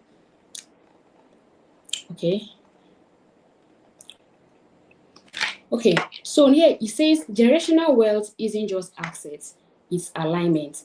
And it's not just what you live for people, it's what you live in them. That is impact. Aside the money you are making, aside the whole thing, you're cashing out, you're making the money, awesome. Then what are people, if you should live today, if people should forget about you today, or you should stop showing up, what again will people know about you? My first speaker talked about how she'd have impacted over 200 women. I was so amazed at that. I was like, 2,000 people? Are you for real? Women. And that is impact. That aside the money they are making from that, the impact there still remains. Even when she's not there, the people are going to back on the impact she has already made so far. And that is what counts. Aside the money, what else are you leaving behind for people? Aside the assets, aside the whole thing, the investment, what again are people going to know you for? That is another thing you have to think about, so that thing can continue even when you are not there. Because it's generational wealth. It's not something that should start with you and end with you. It's something that can be that can follow a step, that can follow a system, that with or without you is ongoing, with or without you is functioning, is working. Then the next thing we are going to say here is, okay, just imagine giving someone money and you do not tell the person what to do with that money. Obviously, they're going to spend it anyhow, extravagantly. Imagine those of you that have children, or we that have siblings at home. If you just give somebody money and say, okay, I dash you this money, without telling the person, use this money and do this thing for me, or use money and do so and so thing, the person is going to spend that money extravagantly. But when you give somebody money with intention, that is your purpose. When you have that money and you have it with purpose, you have a particular thing you want to do with this money, you have aim that you are targeting with this money, it's going to be a structure. Even when you are not there, the system is there. Then the next thing we talk here is,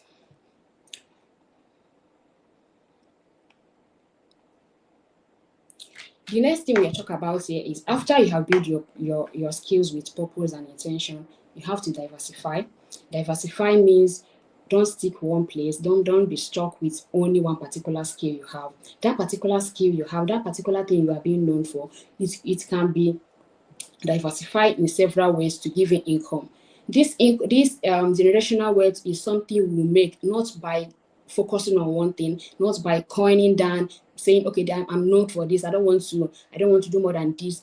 You can use that same thing to diversify. And how can you then to diversify? Talk about that particular thing. It's just one skill. You can still look for how to make different money from it, different source of income from that particular thing that you have. If you are good at one particular thing, look for other ways to either teach people how to do that as well and make money from that, or can be a consultant as well in that aspect and make money from that. But the major thing is that you are not being stagnant. You are not being stagnant. And also, by diversifying, if you are pursuing enough to have access to learn other skills that are not really far from that particular thing you already know, so it doesn't look as if you are almost everywhere, you can learn something that is closer to that, so that you can use it to diversify your income. So it doesn't look as if you are doing just one thing, because doing one thing and one thing and one thing and one is boring. But when you make it look as if it's different, but it's still the same in the center of the main thing that you are doing, it's going to make it interesting. It's going to make it very, very fun doing together. Then the next one I will talk about is document your process. In as much as the whole thing is going smoothly, in as much as everything is working out well, God is there blessing your handwork, still make it in a way that you can still trace back, you can still have a track record of how you started, because people are going to follow you. People will still want to know, okay, fine, this is how this person did this how this person, I was here watching, I watched the play out, I watched this. So document the process. Write it down, have a journal. If it is on the social media, still document your process. Every small win, document it. Every loss, document it. Every lesson on the way, document it. These things are what will help you. Even the days that you don't feel like going up again, these things are the things that will make you forge ahead. They will make you see reason. They will even make other people see reason also to believe, because they have seen your scars and they have seen your win as well. So I will just talk about the integrity aspect. Please, do you want to say something? Yes. So when you see me come off the stage, it means that yes, we need to wrap up. I'm almost there. I'm almost done. So I will just leave us with this. I will leave us with this, that you should always speak into your future. Speak positivity into your life. Speak positivity into your tomorrow. Don't limit yourself with the place you are. You cannot really build that empire you are thinking in your head or you have in your vision with poor mindset, with poor vocabulary, poverty mindset. You cannot really do in a way that people, when you associate yourself with only people that are in that kind of in the lower stage of your life. I don't know if I'm doing too much, but most times, even when I don't have that funding, even when I know that I'm not yet there, I will always look for how to aspire to be up. I will ask myself, what's the current price of this? What's the current price of Bitcoin? What's the current price of shares in this company? What's the current? So I will all constantly, subconsciously remind myself that I have bigger things to do. I have bigger goals ahead of me. I have things I have to invest my money on. And by so doing, your mind, everything around you, we have that understanding that this is where you are going. And I'm going to leave us with this word that please, I will advise everyone to they said your circle directly or indirectly influence you, and by that I will recommend you watch podcast. And the podcast, three podcasts that I highly recommend. Number one is Diary with the CEO. The second one is with Chube. Then the other one is Alex Homozi. Yeah, Homozi. Please, that's the end of my section. Thank you so much. Thank you so much, Lady Chika, for taking us through those 5 dimensions of wealth: spiritual wealth, relational wealth, intellectual wealth, financial wealth, and emotional wealth, and for diving deeper into the spiritual and financial wealth, as well as leaving this recommendation for how we can even get deeper in, in our pursuit of wealth and purpose together. Thank you so much. So please, you can, I'll take you backstage. You can remain, and then after the next segment, we'll bring you and, Lady Lola back for just a few minutes for Q&As. Thank you so much. God bless you. All right. So, guys, I hope you're learning. We're going to go right into the next segment at the next session. The next session, we're talking about the transformational power of wealth, financial literacy as a tool for shaping women's destiny and legacy. Taking us on in the session is a woman known as the Fired Up Queen. She's a global wealth empowerment voice and founder of Lola Wealth LLC and the Fired Up movement. She helps professionals achieve financial freedom by breaking free from paycheck dependence and diversifying income streams. A former Microsoft product manager, she's retired at 40 and now teaches others through coaching programs and her upcoming book, Beyond the Paycheck, Get Fired Up. Through Lola Wealth LLC, she guides professionals to generate $10,000 to $20,000 in new revenue while maintaining their 9-to-5 jobs. Her Paycheck to Profit Accelerator helps clients turn skills into profitable income streams. With over a decade in tech and advanced degrees in computer information systems and security, Lola integrates corporate excellence with wealth mastery. Please welcome on this stage Omolola Oyewumi for this next session. Woohoo! I love one of our guests who is just, oh, okay, she's our guest. She's dancing.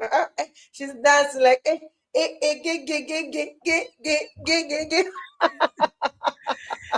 Hello, everyone. Can you hear me okay? Can you hear me?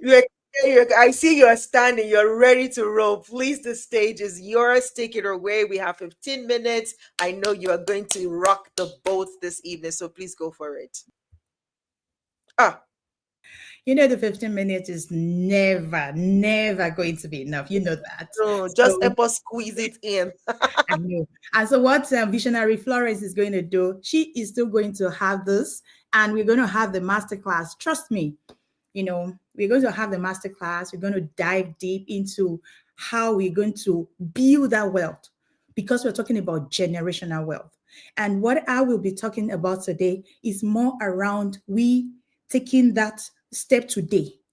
And the few things we're going to talk about, we're going to be able to write it. And I want us to be engaging. Let's make this engaging conversation as well. So you write in your journal, you type in the chat, you want to take something out of today, if there is anything you're going to take out, 2 things, 3 things that you're going to start to do immediately.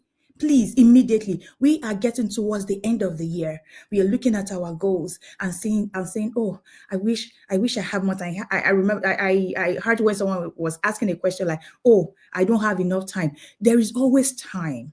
Right? So what are we going to do before the end of the year? What is that goal? What is that vision that we have? What is that thing that we started in March that we put at the back burner, right? In terms of our finances, right now. So we're talking about finances, our financial goals and all of that thing. So when we are talking about speaking into tomorrow, and I'm going to tell you, of course, you've heard about my bio and all of that. My name is Omolola Oyewumi, fondly called Lola Wealth, and I am the fired up coin. And I will tell you the full meaning of fire shortly. But we are what I'm speaking on today is something that have changed my life. And I speak about this a lot. I teach women about this. I teach professionals about it, right? Speaking, using your mouth to speak, to declare things that be not as though they are. We'll be diving into that shortly. But the topic itself is building wealth, words, and purposeful legacy. Building wealth, words, and purposeful legacy. So let's get into it. The first point that I want to share today is your voice shapes your vision.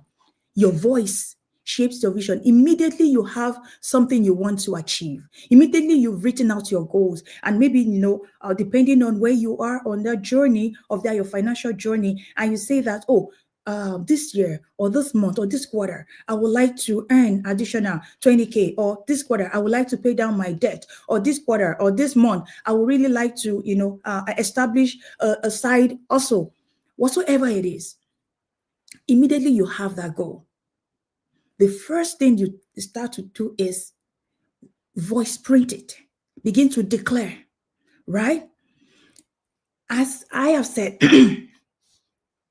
my own journey didn't start because of, I have all of these, this is what I want to do. No, it actually starts from frustration. I will share a little bit about my story as well. It starts from me being frustrated. And we've heard so many speakers talk about today where you are fulfilled, you get so many things done, you do this, you achieve this, you launch this, and still down. You are not fulfilled. That fulfillment is not there. Of course, yes, you've done this and that, but it came from a place of frustration. It took me 1 year for me to get into my dream company, which is Microsoft. As a security and compliance specialist, a product manager, right? It took me 1 year. I did interviews upon interviews upon interviews, and eventually, almost 1 year, I got in my dream company, my dream role, right? And things started to go like, 3 months, my 90 days go, and all of those things. Shortly, about a year, I begin to feel, so what next? I begin to feel like, okay, what next? The money is there, right? The recognition is there, the title is there, but there is no fulfillment, I would say, because of I have the paycheck, I have the title, the comfort is there. I move into another state to have all of those things. But I realized I was trading my purpose for predictability. Predictability. I can predict because of all of the things you get, of everything you want, right? But when I finally decided to begin to speak, okay, this is what I want, because it's hard for you to actually get the clarity of what exactly you want. So immediately, thank God for coaches and mentors, which I plugged myself into, and community that I started to share. Okay, now I've achieved this. What is the next thing? I begin to see differently. I begin to speak differently. And today's topic, speaking into tomorrow, building wealth, words, and purposeful legacy, is not just another talk. It's something that I have lived myself. It's an invitation to shift from surviving today to shaping tomorrow. That is my life. That is what I have lived. I have a lived experience about this, right? I begin to speak what I will see. I begin to steward what I will sustain. And I begin to believe and then build, right? So my words are the blueprints of my wealth. My words are the blueprints of my word. I want somebody to write that down. Your words is the blueprint of your wealth. Whatsoever you want to get out of wherever you are, your business, your career, your finances, that is what builds it. That's the blueprint of your wealth, right? Let's quickly get into the power of words. Speak the wealth you want to see. Speak the wealth you want to see. According to the word of God, Proverbs 18:21 says, death and life are in the power of the tongue. Every millionaire you've seen today, every builder you've seen, you've heard about, every visionary they admire, every visionary that you have ever admired, if you read their biography, read about their story, you see their mindset, you see visualization, you see how they speak, right? What their mindset is, what their ideology is. It's always about speaking these words. I am wealthy. Before their account even say otherwise. Dr. Sam Adeyemi is my mentor, my pastor. I read a book years ago that says, success is who I am. And I will get home. I will get in front of my Sunday school. I'm a Sunday school teacher. I will get in front of my Sunday school people. I say, I am wealthy. Success. And I begin to declare it. My husband will come home. I will begin to laugh. Like, you're calling yourself a millionaire. You don't even have this and that. But you know what? I keep rewiring my brain because of those words.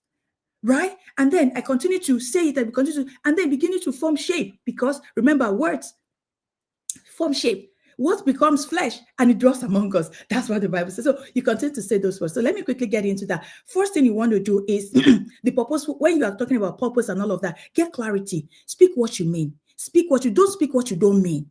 Don't say it because everybody is saying it. These are hard. No, stop saying it. I am not broke. I am not broke. I am building wealth. Right? Stop saying I'm trying. I'm really trying. This is my business. I'm really trying. Start saying I am transforming. Don't say one day I will do. By the time I settle that, one day. Begin to say today, I begin to do this. I begin to build this way. I begin to create the wealth I want to say. I begin to build my business. I begin to build my wealth. Begin to say it. So that get that clarity. Speak what you mean. Stop fake. There are so many things on internet, on YouTube, affirmations here and there. No, is it based on biblical principle? Is it based on your own value? Does it align with your own purpose? And that is what you want. You want to be specific. So I want you to continue to, get clarity on what you say. For my people, I'm running a 30 days challenge for my community. And the challenge is make 10K in 1 month. What we are trying to do is help you turn your skills and experiences into digital product, into side hustle, into building wealth, right? What you have been doing 9 to 5, and I'm going to get into it too. What you've been doing 9 to 5 for the last 5 years, 10 years, 15 years, and you're only doing it for your employer. You are renting your genius. No, start to own it and begin to, let it pay you. So that is the meaning, that is the purpose of make 10K. And it could be, the goal is 10K. But if you make extra $500, if you make extra 1,000, that is money that you never thought about. But because you are in that program, or you are in that mindset that, I can actually make more money, right? And then you begin to use your skill and all of that to earn additional money. So then conviction, speak what you believe. Speak what you believe. Speak what you believe. Speak what you believe. When you declare, say it with authority. Say it with confidence. Say it with fire. Everyone responds to faith, not fear. So you want to come out of fear and begin to say it with confidence. Even sometimes our mind tell us the truth. Okay, it's not the truth, it's the fact. So there is difference between the truth and the fact. The fact is, okay, I might not have that 1 million right now. I might not have that 500. I might not have that money right now. But what's the truth? What has God said concerning me? What do I align with my own value? So remember the conviction, speak what you believe, right? And declare it. Then the consistency, continue to speak it until the reality catches up. Continue to speak it until the I'm so distracted, sorry. Continue to speak it until the reality catches up, okay? All right, so let's get into what I call, and I wrote it in my book, Gets Fired Up Beyond Paycheck, right? The paycheck, from paycheck to purpose. And I'm going to be spilling some here, for you. All right, I am seeing how many minutes ago? Okay, all right. The main fire is financial independent, retire early, right? Financial independent, retire early. Freedom is not having everything all. Take this one out of this conversation today. Freedom is you having control. You can't build legacy if you are constantly chasing survival. What's your number? What's your freedom name number? What you are earning right now and what you want to earn by the time money, health, wealth, everything is no more a barrier. How much do you want to earn? You want to know that number. And then there is a gap between where you are right now and where you want to be in terms of your bedazzled life. And we say this a lot in our own community, right? Your bedazzled life that you want to enjoy, that baby girl life, right? There is a gap between it, right? So what's your number? I want you to begin to track what's coming in, what's going out. Budgeting is not I do not like to use even the word budgeting, but I call it forecasting because I live expansive life. We live expansive life, not constrained. So even if you cannot afford something, it doesn't come out of your mouth that I can't afford this. The question is, how can I? What do I need to do? What value do I need to create, right? On how to achieve, achieve this. So money without distraction is money without destiny. I would say money without direction, is money without destiny. Income diversification. I said this a lot in my book too. Income diversification. One paycheck is too close to poverty. So you don't want to rely on just one paycheck. And then your mindset.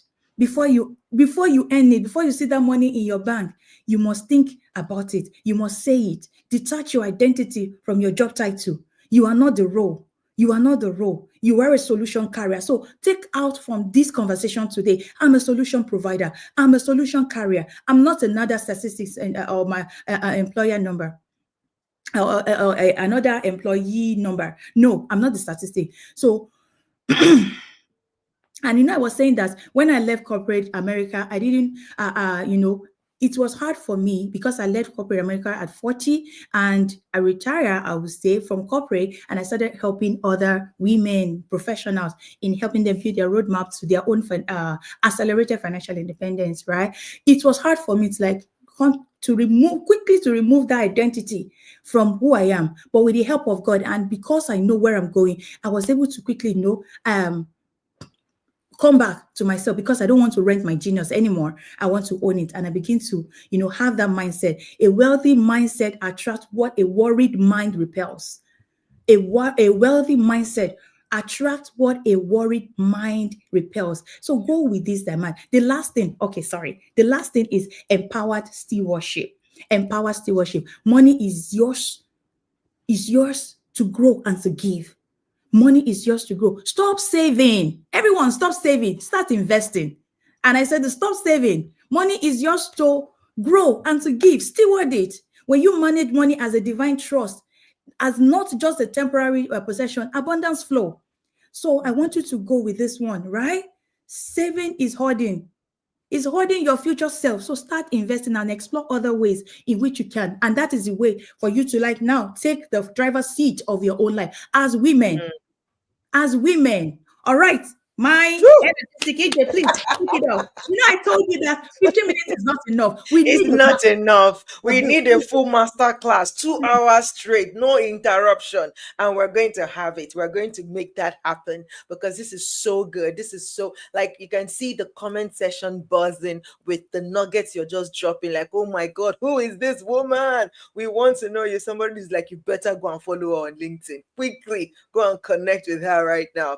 So yeah. Sorry. Yes, I think you have a resource to share, yeah? Yes, so that assessment is free. And that assessment will help you to know where you are on that your fire journey. If you really want to accelerate your financial independence, you are somewhere right now, and there is a place you want to, unless maybe you don't want more or you don't want to get to your next level, then don't take that assessment. But if you actually want to know where you are, take that assessment. It's going to give you where you are and what the resources on what you can start to do within 30, 60, 90 days for you to really get ahead because you're already doing great. Being in this conference is a game changer for you. You are ahead of so many women and so many professionals. Love it. Love it. Woo! You are fired up indeed. You are the fired up woman indeed, because you have fired us up as well this evening. And I just want to say thank you. Well, evening, afternoon, morning, depending on where you're connecting from. Thank you so much, Lady Wealth. I'm going to bring back quickly eBay.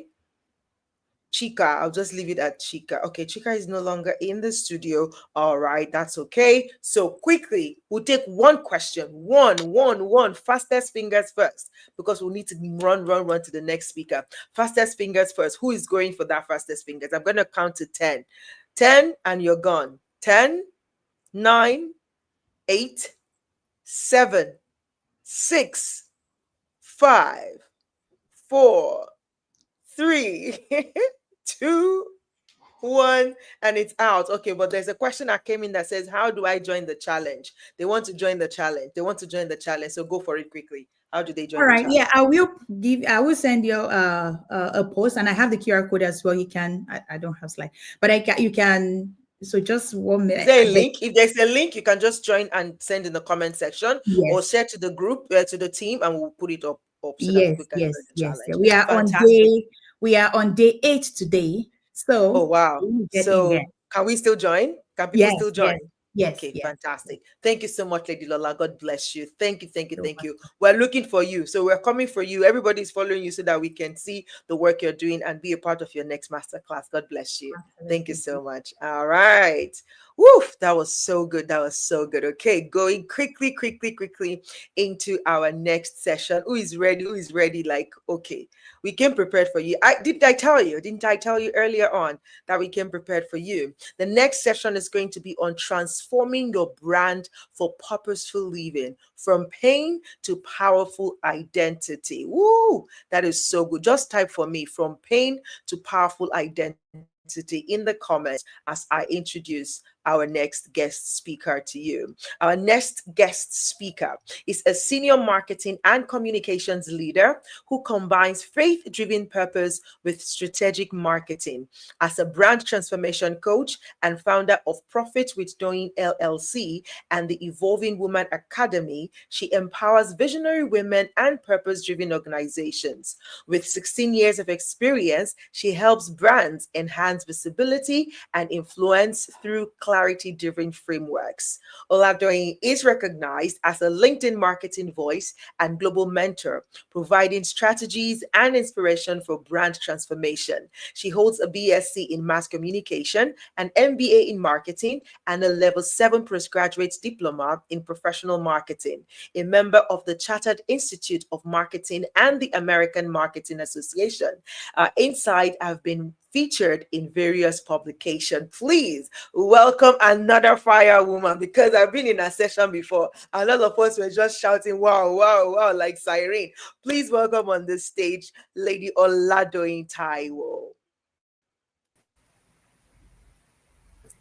Hello, everyone. Hello. Good morning from my end. I don't know if you can hear me.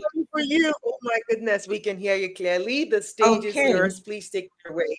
I'm trying to see if I'm able to share my screen, but if not, yeah. You should be able to. If you can upload it to the studio, you Okay. should be able to. Yes. Okay. I want to believe that I can share. So before we start, I always like to, an introduction has already been done. I like to start with a scripture. And I know that I have 15 minutes, so I'm turning on my timer so that I'll take the scripture from Isaiah 61:3. It says, to all who mourn in Israel, it will give a crown of beauty for ashes, a joyous blessing instead of mourning, festive praise instead of despair. In their righteousness, they will be like the great oaks that the Lord has planted for his own glory. So because it says that we're moving from purpose to pain, or rather from pain to purpose. Purposeful branding is what we're going to be speaking about today. And I would want us to go right into it real quick. And the first thing that I would want to say is that purpose doesn't always begin with a plan. Half of us here, when we're thinking of things, oh, what has God called me to do? For some of us, it was pain that pushed people into purpose. Maybe the pain of, I liked what all the speakers had spoken about earlier. And I know that for most people, a particular person had mentioned about the trauma of losing a business. It was Dr. Vivian that had talked about that. And that's a pain that actually led her to purpose. So in thinking of all those things and thinking through, those are ways that people have come into purpose. So I just want us to think about it. If you've thought about a process in your life, people always say that pain always takes you to discover purpose. Pain is how maybe you've been through homelessness, you've been through a challenge of losing your job, you didn't have a fund, some people have been through a divorce, some of those people, that is the way that they've been able to find their purpose. But for many of us, the moment that broke us has also been those moments that actually build us. So I have learned that pain can be a strange kind of invitation to purpose. It's very strange. It can be, sometimes it's forced, and it also brings us deeper into what God has called us to. I'll just say briefly of a little story of how I began to work in the place of purpose. I remember that in 2015 precisely, I had a forced relocation back to Nigeria. It wasn't something that I'd planned for. It wasn't something I was looking forward to, but I had to do that because of an immigration process that actually had to make me return back to my own country for us to begin the process back in my own country before I could come back into the United States. So thinking of that, that was a way that I had a first pain that actually taught me to start thinking through purpose. At that time, it was a month, I moved back to Nigeria a month before I was turning 30. So you can think of it that I'm turning 30, I'm thinking of, okay, what's next and all of this. I've spent from my 25 years, I moved to the US from when I was 25, and I'd spent from there up till now that I'm turning 30, and I haven't even thought of how I was going to move away from not just the identity that I've built around me, but now I'm thinking of how to work in purpose. And that was how I actually found brand transformation. And I began to actually work in the things that God had called me to because of the questions people began to ask me. That season didn't actually destroy me. For me, there was a lot of tension, fear of what's going to be next. But for me, it actually redefined my messaging, and it became the seed on how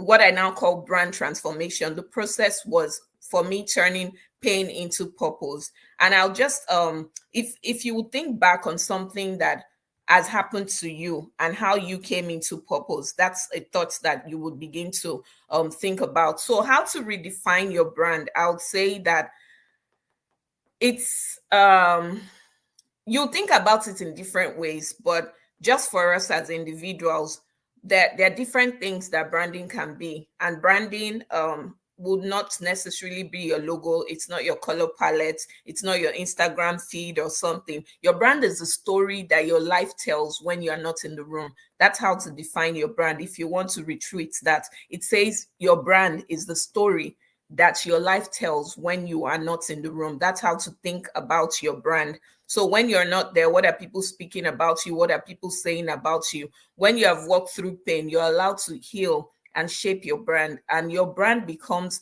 more of that marketing tool that becomes your ministry. So for me, I think that I needed an identity for me to start beginning to work into outside of what people already knew about me. That, oh, okay, I've been a student. I just finished from my MBA. Now I had to move to Nigeria. Now I used to work in a church office while I was doing my MBA, but I had more skills to that.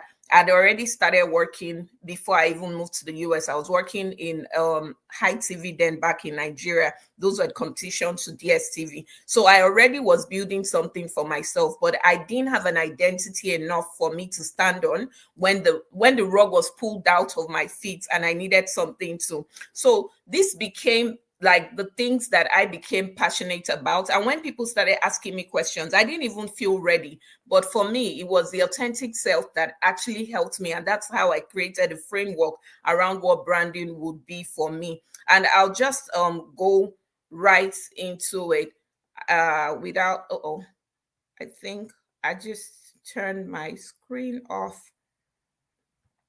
Okay, I apologize for that. And okay, the screen was still being shared. So redefine your brand is a story that you tell. Like I said, it's not your logo, it's not anything. So the pain to power part, I'll just quickly go through a framework that can help you in thinking of the transition. Number one, your awareness. That's your breaking point from pain. Your alignment, the inner work you begin to do. Some of the speakers have spoken about this. Then you begin to actually articulate whatever it is that you want to be known for now and start positioning yourself to it. That's where your voice comes in.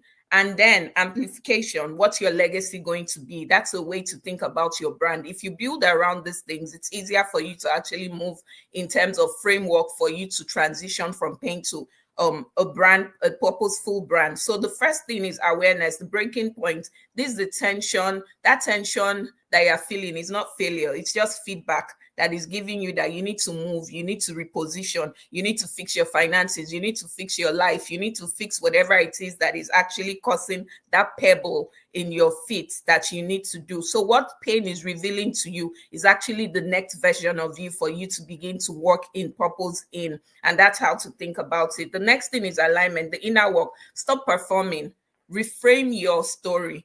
And it's always good that we always have a story in our story banks when we want to share about the purpose of what God is taking us through. And heal first. A lot of people always move from one thing to the next thing without even thinking about how that is impacting on their brand. Heal first and then begin to position yourself aright. The next thing that you would do from your voice becomes your vessel. Now, every caption that you're writing, you're not talking from the place of pain because you've healed, but you're actually talking from the place of conviction. You're talking from the place of knowledge. You're talking from the place whereby you can teach other people and carry them around with your my time said it was up on my screen, but yeah, so that you can carry people around with it. So the legacy that you want to build, alignment meets visibility, and ensure that your alignment is something that is magnetic, that brings people to you at where you can create legacy. This is the shift from your pain to your power identity. This slides will be shared with the participants so that you can dive more into it. But 3 practical things that I want us to take away from here, from your pain to your brand, is that pause and name that pain before you build. Heal from it. Ask what story you've been avoiding that might actually be your purpose, that story that you don't want anybody to know, that story of what you don't want anybody to identify you with. So it's very important that you actually pause and name it and then reshape it into something that is convincing enough that you can package and sell as a solution to your world. Extract the purpose. Every pain point has a purpose point. What did it teach you? It could be a gift that it brought to you. It could have even been preparing you for your next thing that God has called you to. Translate it into a brand. Let that story shape your message. Your offers, if you're offering people, it's a solution. If you've been through trauma, you can become a trauma coach. If you've been through financial loss and you regain something, you can become a financial coach. Whatever it is that you've been through, know that they can become offers that you can sell as solutions to other people, even your audience. Healing is not about erasing what has happened in the past. And I like what Dr. Vivian said, that it's not, she said something about the pain that you don't forget. It's not that but you don't come back to it in pain or something. I can't remember how she said it precisely, but it's just that you are no longer living in that pain. But forgiveness, okay, that was what she said. Forgiveness is something that when you forgive, it's not that you've forgotten, but that it's no longer bringing pain to you. But now you're saying it carefree, and you're monetizing the pain in a way that's because you've been healed from it. So it's about editing all of the things that have caused you pain to begin to serve and work in the purpose and position yourself for a brand. When you heal, your brand heals, and every other person begins to benefit from it. So maybe maybe how to rethink it is that maybe your brand isn't broken, maybe it's just becoming. So when you think of that pain, you are not in pain, you are just becoming who God has called you to. Transformation doesn't always start with visibility. Chill out, heal first before you come out to come and tell your story, before you come out to start positioning for anything. It starts with vulnerability, and from pain to powerful identity. It's not just your journey, it's your testimony. Your testimony is what people want to hear. It's at the back of that pain that you've gone through, whereby you can now bring other people into the plan and purpose of what God has called them to. So with that viewpoint of mine, I hope that you've been able to get something that actually helps you redefine what you see as pain to take you back now into what you can begin to translate as your own brand transformation journey. Document it, ensure that you take it as a process where you can also help people come along. In the comment section, I shared a link where you can get my free workbook from my website that can actually help you clarify and take you on this journey with more clarity. It's a deep work that you need to do. When we say that, sit with yourself and walk through it. This is a free workbook that you can go back to and then begin to document your process in it. If you have any questions, I'm willing to take it. And thank you so much for your time. I cannot hear you, but I Thank you can so come up much. with Yeah, it. Yeah. sorry, my mic was muted. I was too excited. Okay. So thank you so much. That was so succinct and straight to the point and very, very powerful. I love how you've broken it down into the framework of awareness.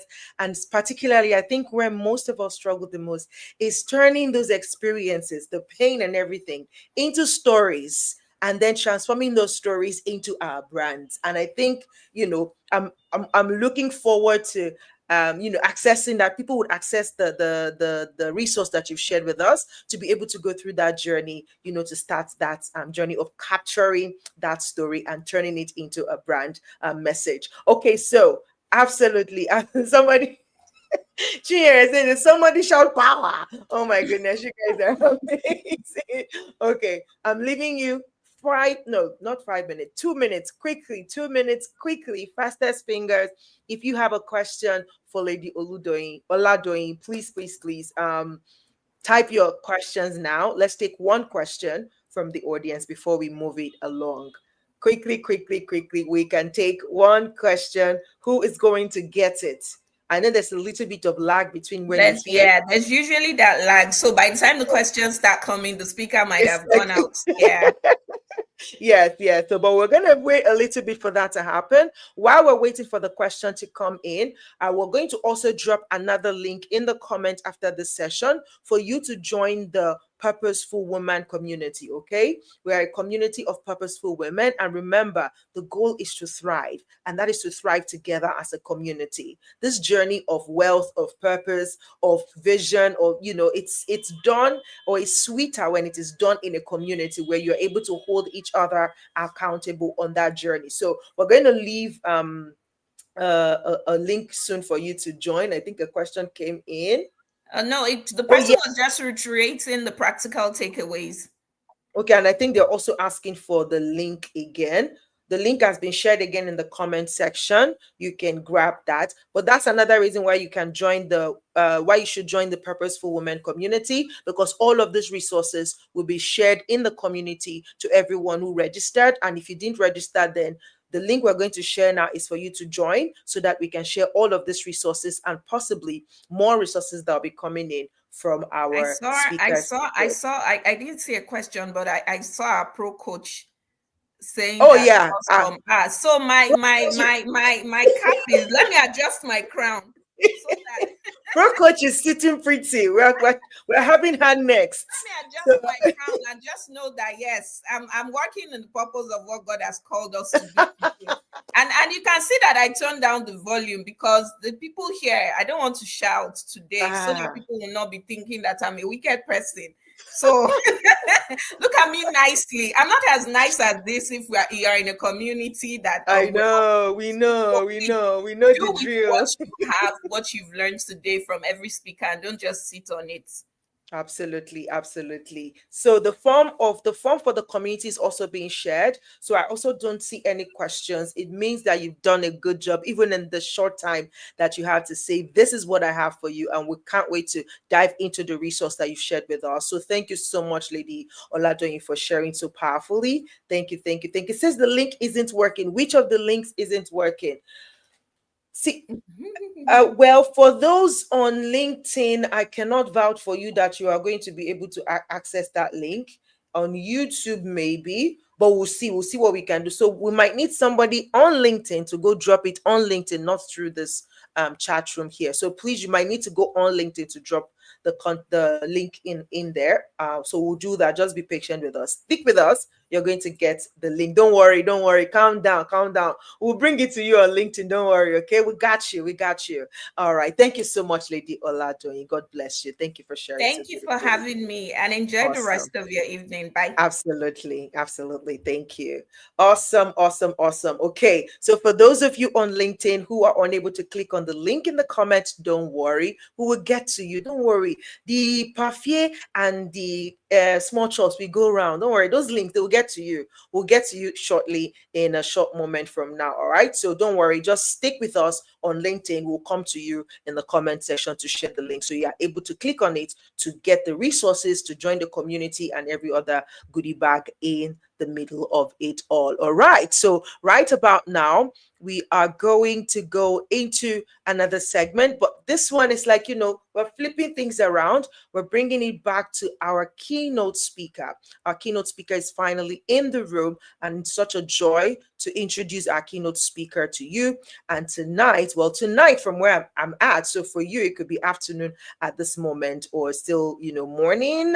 I doubt it, but yes, even if it's morning, but right about now, we're going back to the beginning to get the presentation from our keynote speaker, talking about living on purpose, how women can build legacies that outlast them, okay? That outlast them. And I'm going to introduce to you our keynote speaker. Our keynote speaker is a polymath, a best-selling author, a keynote speaker, a public policy advisor, a corporate trainer, and transformational coach for visionary leaders. Through her work of coaching, consulting, and capacity building, she sits over a group of companies as well as non-denominational ministries, including Immerse Coaching Company, a global personal transformation coaching practice, Ideation Hub Africa, a public policy and impact advisory firm, Kingdom Leaders Global Alliance, and Firebrand Movement.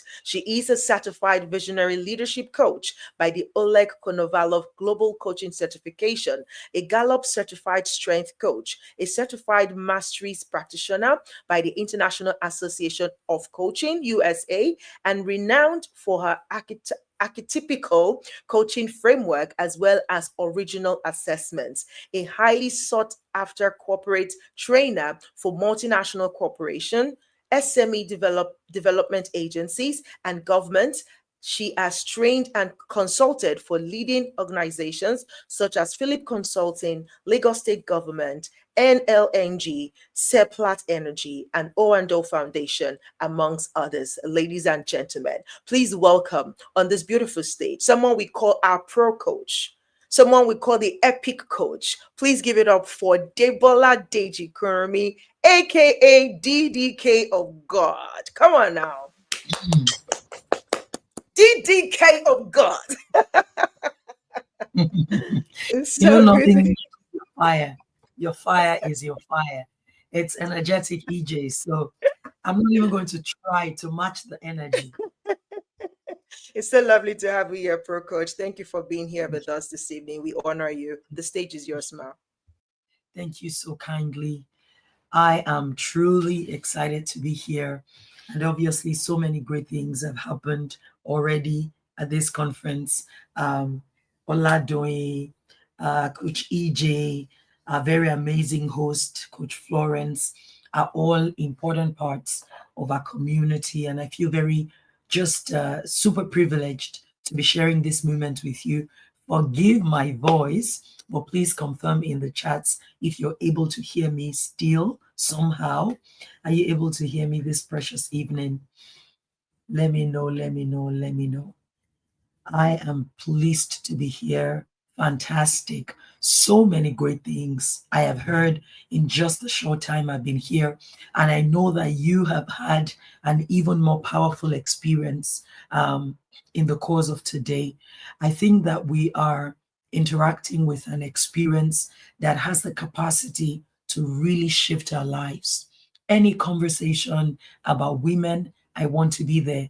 Any conversation about purposeful women, I want to be there. Any conversation about purposeful women on the move, I want to be there. I think that we've done a lot with the conversation about purpose. God has helped us. There is a growing revival, a growing revolution about a woman living in her purpose. But we have to sort of move beyond just that revelation or that revolution. We have to move beyond the knowing that there's a purpose for our lives and there's an assignment and there's a mandate. We now have an urgency to step into the doing. We are now in the era of execution. We're in the dispensation of dominion. We're in the time for tremendous transformation. This is the hour for heights. Do you see this? It's the hour for heights. It's the dispensation of dominion. It's the era of execution. So a lot has already happened. A lot of great things have happened to women. There's already been a consciousness that has been awakened. And that is where every dimension of empowerment always begins with an awakening. But that's happened. We're already awakened. So what next? Many of us have moved from the comatose stage to the clarion stage. You move from the sleeping stage to the seeing stage. But that's not all. You're no longer sleeping, you're seeing. You're no longer in coma. You are now in clarion. Boom. Yes, your heart is open. Your mind is buzzing. You have a sense of vision. You want to make a difference. But you have to transition from just seeing to now serving to now stewarding. Do you see this? You have to transition from just a clarion onto a calling. And you have to begin to really birth when the hour of birthing. That is the dispensation that has come upon us. It's a decade of destiny, a dispensation of dominion, an era of execution, and it's an hour for heights. You can step into places that you've never been before. That's what the next move for the purposeful woman is going to be about. Those are the factors that will begin to shape the kind of transformation we want to experience and see. It will be driven on the wings of execution. But I love the conversation we're having at this conference. I'm definitely excited to share moments with you. And if there were a few things I would love to put into your hands specifically regarding how to really begin to thrive, give me a moment. I'm trying to set this better for you. Let me see. Is it coming up? I'm almost there. I can see it coming up easily. Okay, lovely, fantastic. Okay, I've set it a bit better. Hopefully that gets me really focused. So there were a few things that I would love to share with you when it comes to thriving as a purposeful woman. The first is the miracle of the aerial view. The miracle of the aerial view. Do you know when you get into a plane, do you know that feeling that you have? The feeling that you have when you sit in a plane window seat and you open it up and you're taking this big view, especially when you're not at an altitude that is in the sky, in the fog of the sky, but an altitude where the fog has cleared and you now can see landmass and you can see developments. You can see human development on geographies. So you can see property and movements of cars, though they are so small, but you have this comprehensive view of that landmass, and it's a very empowering feeling. It gives you a sense of richness and possibilities, and you're just in awe, like, oh my God, there's so much more happening beyond my little world. It's a miracle of the aerial view, where you all of a sudden come into an awakening and a recognition that there's much more happening than your little world. We always need the miracle of the aerial view in our lives to be able to break out of how we get locked up into just one part of our lives. Many times we get imprisoned into what's not working, or we get overexcited about what's working, but we don't have the full view of how our lives look.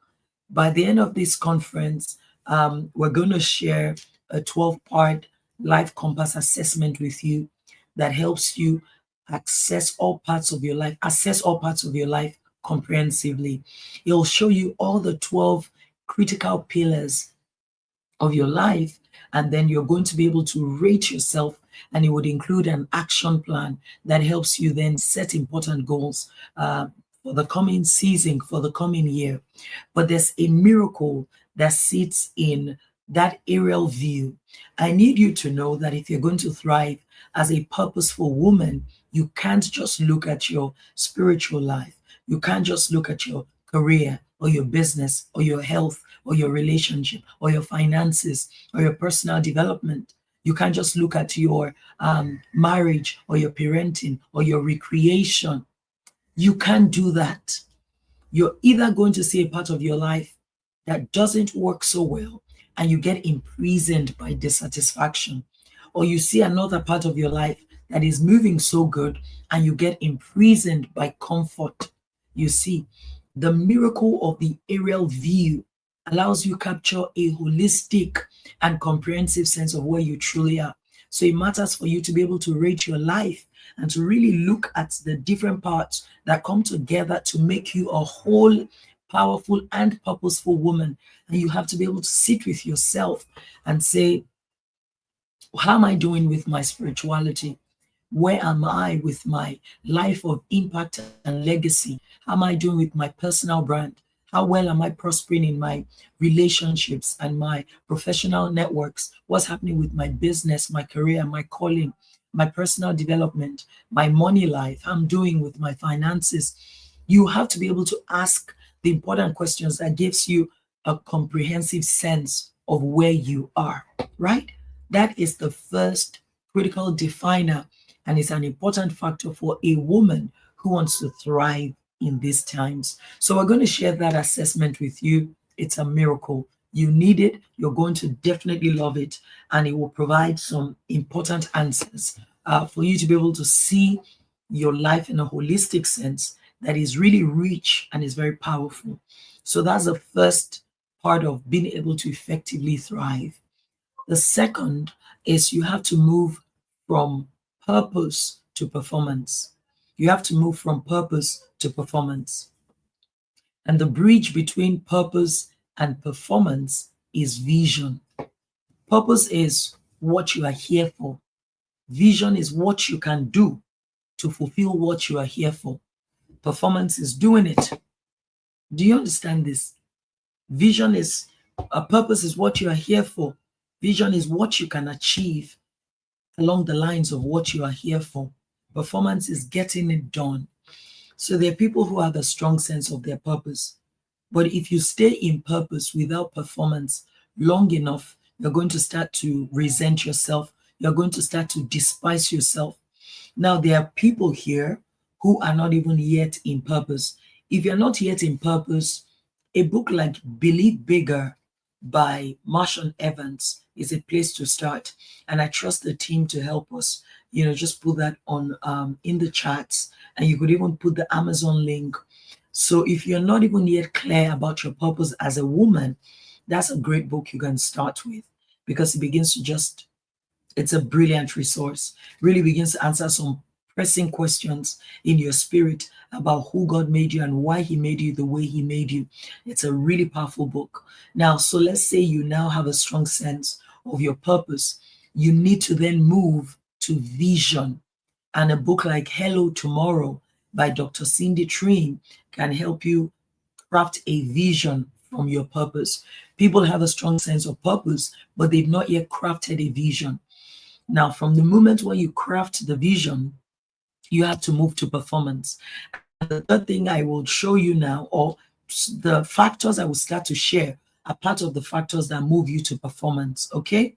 So the first is the miracle of the aerial view. The second is that journey from purpose to performance. And vision is the bridge, or is the major bridge that gets you there.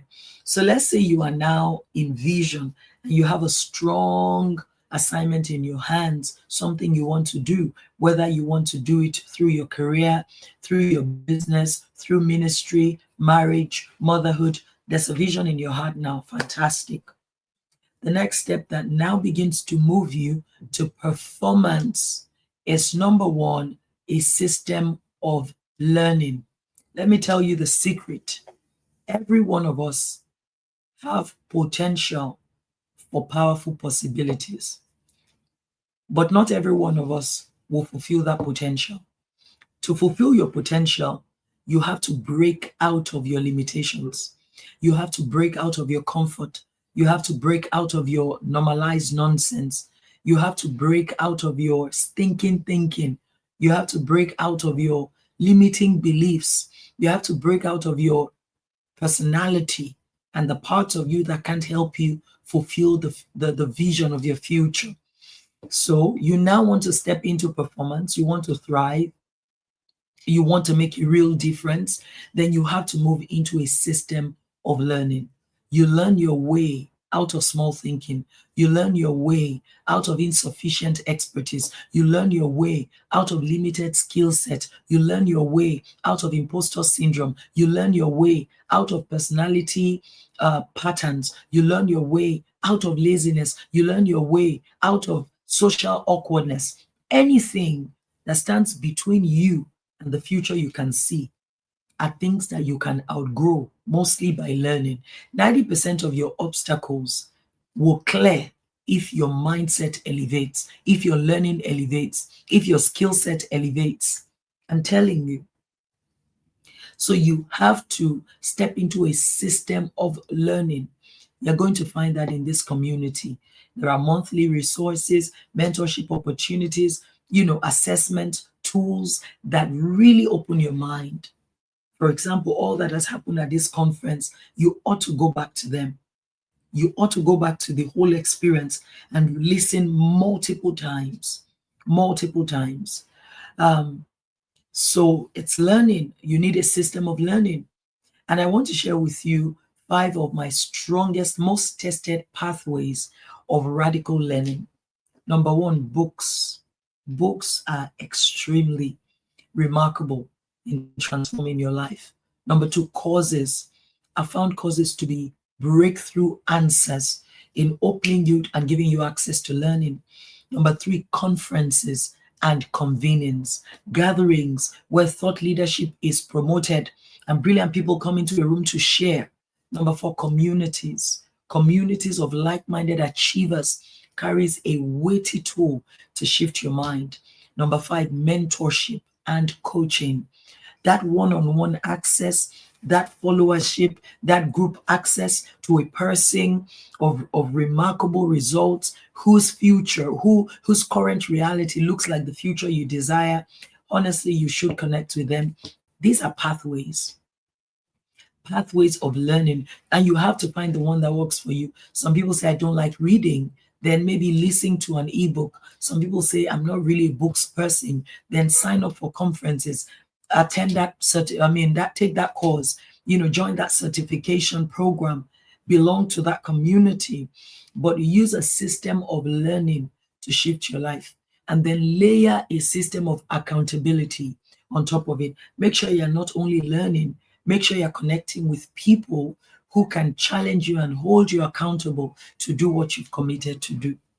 So by the time you take a system of learning and accountability, it starts to push you to performance and it helps you thrive as a purposeful woman. Number 4, I want to talk about healing as a lifestyle. Healing as a lifestyle. I'm telling you, especially for women, we carry such like a hot spot of many, many emotions. Our emotions are so powerful, and we go through life with our heart. So things happen. You have experiences that could make you question yourself. You would have experiences that could deeply hurt your soul. You would have experiences where you feel betrayed, and you have to take care of yourself. You have to hold on to the responsibility of care. You are the primary recipient of care and must become a primary source of responsible care unto yourself. And don't treat healing as something that you go for when you have been emotionally damaged. Oh, I'm so hurt and now I need healing. No, that's not the best way to do it. The best way to do it is to ask, How can I integrate healing into my everyday, into my every week, into my every month? That spa session, that time of meditation, that purging, emotional purging through journaling, that pouring your heart to a safe space, those are factors of healing that you are introducing into your rhythm and your routine to protect your heart from being so badly damaged. Do you see this? Healing as a lifestyle is very critical for the purposeful woman. Healing as a lifestyle. Finally, what I would love to highlight to you is the gift of starting small. The gift of starting small for any vision in your heart, any project you want to execute. Do you know there is always the seed version? So from now, I want you to begin to ask, what is the seed version of this assignment? What is the seed version of this vision that I've received? What is the seed version? What can I do at this level that is not going to overwhelm me, that will match the resources I have currently, but will still deliver on the vision in my heart? Don't wait till you have everything. You want to reach young children in 1,000 secondary schools. You don't have the resources yet. Nobody knows you. You can start with your local assembly, your church, your community. You can start with your nieces and nephews. There's always a seed version of every vision. And it matters that you start with the seed version, because the moment you sow that seed, you are giving the vision a legitimate access on the earth realm. Those will be my thoughts for you today. And I want you to put it back in the chats for me. And then if you've got a question you want me to look at, put it in the chats for me. I'll be happy to share. But run me through what you have heard from 1 to 5. Where do you see, or which of these insights do you find most valuable for where you are in your life right now? Which of it are you saying, Didike, that's my word? That is something I'm going to add to what I'm already doing, and I'll carry it with me from this conference. Melody says for her, you will be starting small. That is so good. Thank you, Soro, for highlighting some of the insights we have been sharing. Really well done. Talk to me. Thank you, Melody. That's powerful. Melody says, look, I'm hearing start small and I'm going to run with it. She also says there's a seed version of every vision. So it's possible for you to take that and begin to run with it. That is so good. I love it too. Fantastic. So I'm looking for who is going to share with me. I'm happy to take some more before we put it back in the hand of our host. Who's sharing with me? Lola says, I'll stop normalizing nonsense. I love it. No more normalized nonsense. Yes, yes, yes. Really powerful. I love it 100%. Well done. For those who are saying the link is not working, you have to copy it and then take it to your browser. Boom, it starts to work. You won't be able to click it in the chats, very likely. But if you copy it out and take it right onto a browser, you're going to be able to immediately access it. Okay, I want to read from 1 or 2 more before we go, or before I leave your face. My darling Hannah Adegboyega says, I'm going to invest in reading. Yes, it's so powerful.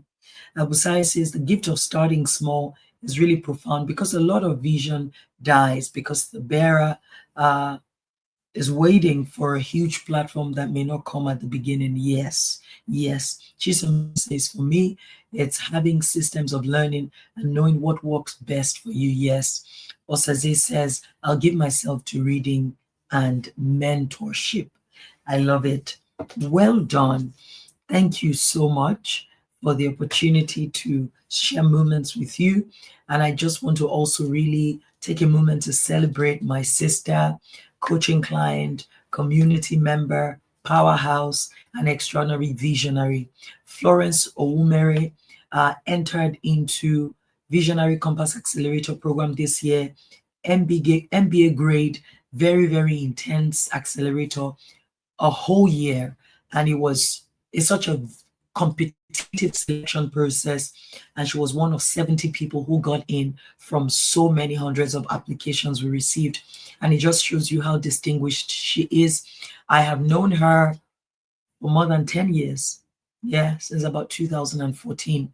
And I remember that when I began working with her, I was very inspired by her mind, creative ideas for sponsorship and partnerships at the time. And she's gone through different seasons, always thriving, always making her way. So I believe that, this is a community to belong to. This is a woman to follow. And 100%, this is a network to make important investments in so that you can also start to reap the reward of your own growth and transformation. Thank you, thank you, thank you, thank you, thank you, thank you. I had a good time and I'm grateful for being here. Thank you, EJ. Thank you so much, Bro Coach. Thank you for being here. We do not take this for granted at all. We know how busy your season has been. And so this moment you shared with us, we'll cherish it for the longest time. Thank you for sharing those powerful thoughts with us. I think for me, the one I'm taking away is healing as a lifestyle, not waiting for healing as something that you need to go for, but something that you can kind of integrate into your own daily life. And I think that is so powerful. Thank you so much, Bro Coach DDK, for being here with us today. Wow, what a fantastic day we've had. We're not done. No, please don't go anywhere. We're not done at all. We still have, we still have fire for you. So please don't go anywhere. We are still here for you tonight. But thank you so much for also sharing what dropped for you from DK's session. Right about now, I am going to bring on our next speaker. See, are you even ready? Like, we came prepared for you. I told you earlier on that it was just the tech that was doing us sige, but we know they move. We don't shake, we don't shake. No tech can shake us. All right. Now we're going back to our session that we were supposed to have earlier on, and our guest speaker is now ready. She's been here for a while now, actually, sitting pretty in her studio, and I love it. I can't wait for you to see her, just like I'm looking at a beautiful face and a lovely microphone setup. I can't wait to hear a sweet voice as well. All right, so our next session is going to be on career growth with integrity and faith. So permit me and allow me to introduce our guest speaker to you. She is a LinkedIn monetization coach, a brand strategist, and international influencer with over 2 decades of experience spanning marketing, medicine, and business development. After nearly 20 years in marketing and retail, she transitioned from practicing medicine to empowering professionals and entrepreneurs to monetize their expertise. Through a proven roadmap to LinkedIn monetization, she has helped over 800 clients transform raw ideas into profitable businesses within 30 days. She has trained 5,000 professionals, hosted 120 transformational programs, and reached 50,000 plus attendees worldwide. As the founder of Phoenix Gate Group, she leads a global community focused on community building, business coaching, and public health innovation. Her mission is to help professionals, founders, and creators build clarity, authority, and strategy to convert visibility into sustainable 7-figure. Ladies and gentlemen, please welcome on stage Dr. Vivian Magnus. Hello, doctor. Hello. Good evening, everyone. I don't know if they can hear me. Can anybody hear me? Can you hear me crystal clear? Loud and clear. Oh, that's very beautiful. Because thank you so much for the opportunity as well. Yeah, the First off, I stage is think yours. your name literally follows you, the energetic EJ, and Yes, then you've ma'am. just been super amazing. Thank you so much for the Purposeful Women Tribe, my darling sister, Florence. You've just been amazing. I mean, today has been quite a few things backstage, but then how you were able to pull this through is just something everyone should learn. Okay, I think my camera is a bit too close. Let me move it a bit. Sorry, guys. Okay, awesome. Sorry, I'm very tech conscious. So thank you everyone for giving me an opportunity to probably be one of the voices that you're going to be hearing soon. I want to especially thank DDK, Lola Wealth, and all the amazing speakers who have been speaking since morning and or since, depending on your time, of course. My time is a bit different. So for me, it's evening here. Okay, so first off, I am going to say that I'm elated, very, very elated to be here. So a few things about career growth and then with integrity and faith. Okay, so basically, most of the things I'm going to be talking about are things that have been rich within my mind that most times I barely talk about because, well, like she read as part of my introduction, essentially, I'm a monetizations coach. So I lean so much in that direction. But when she actually wrote me this letter a few months ago, I knew that, okay, it was time to share with the world what my take was. Okay, so in preparation to this meeting, I had written a question, right?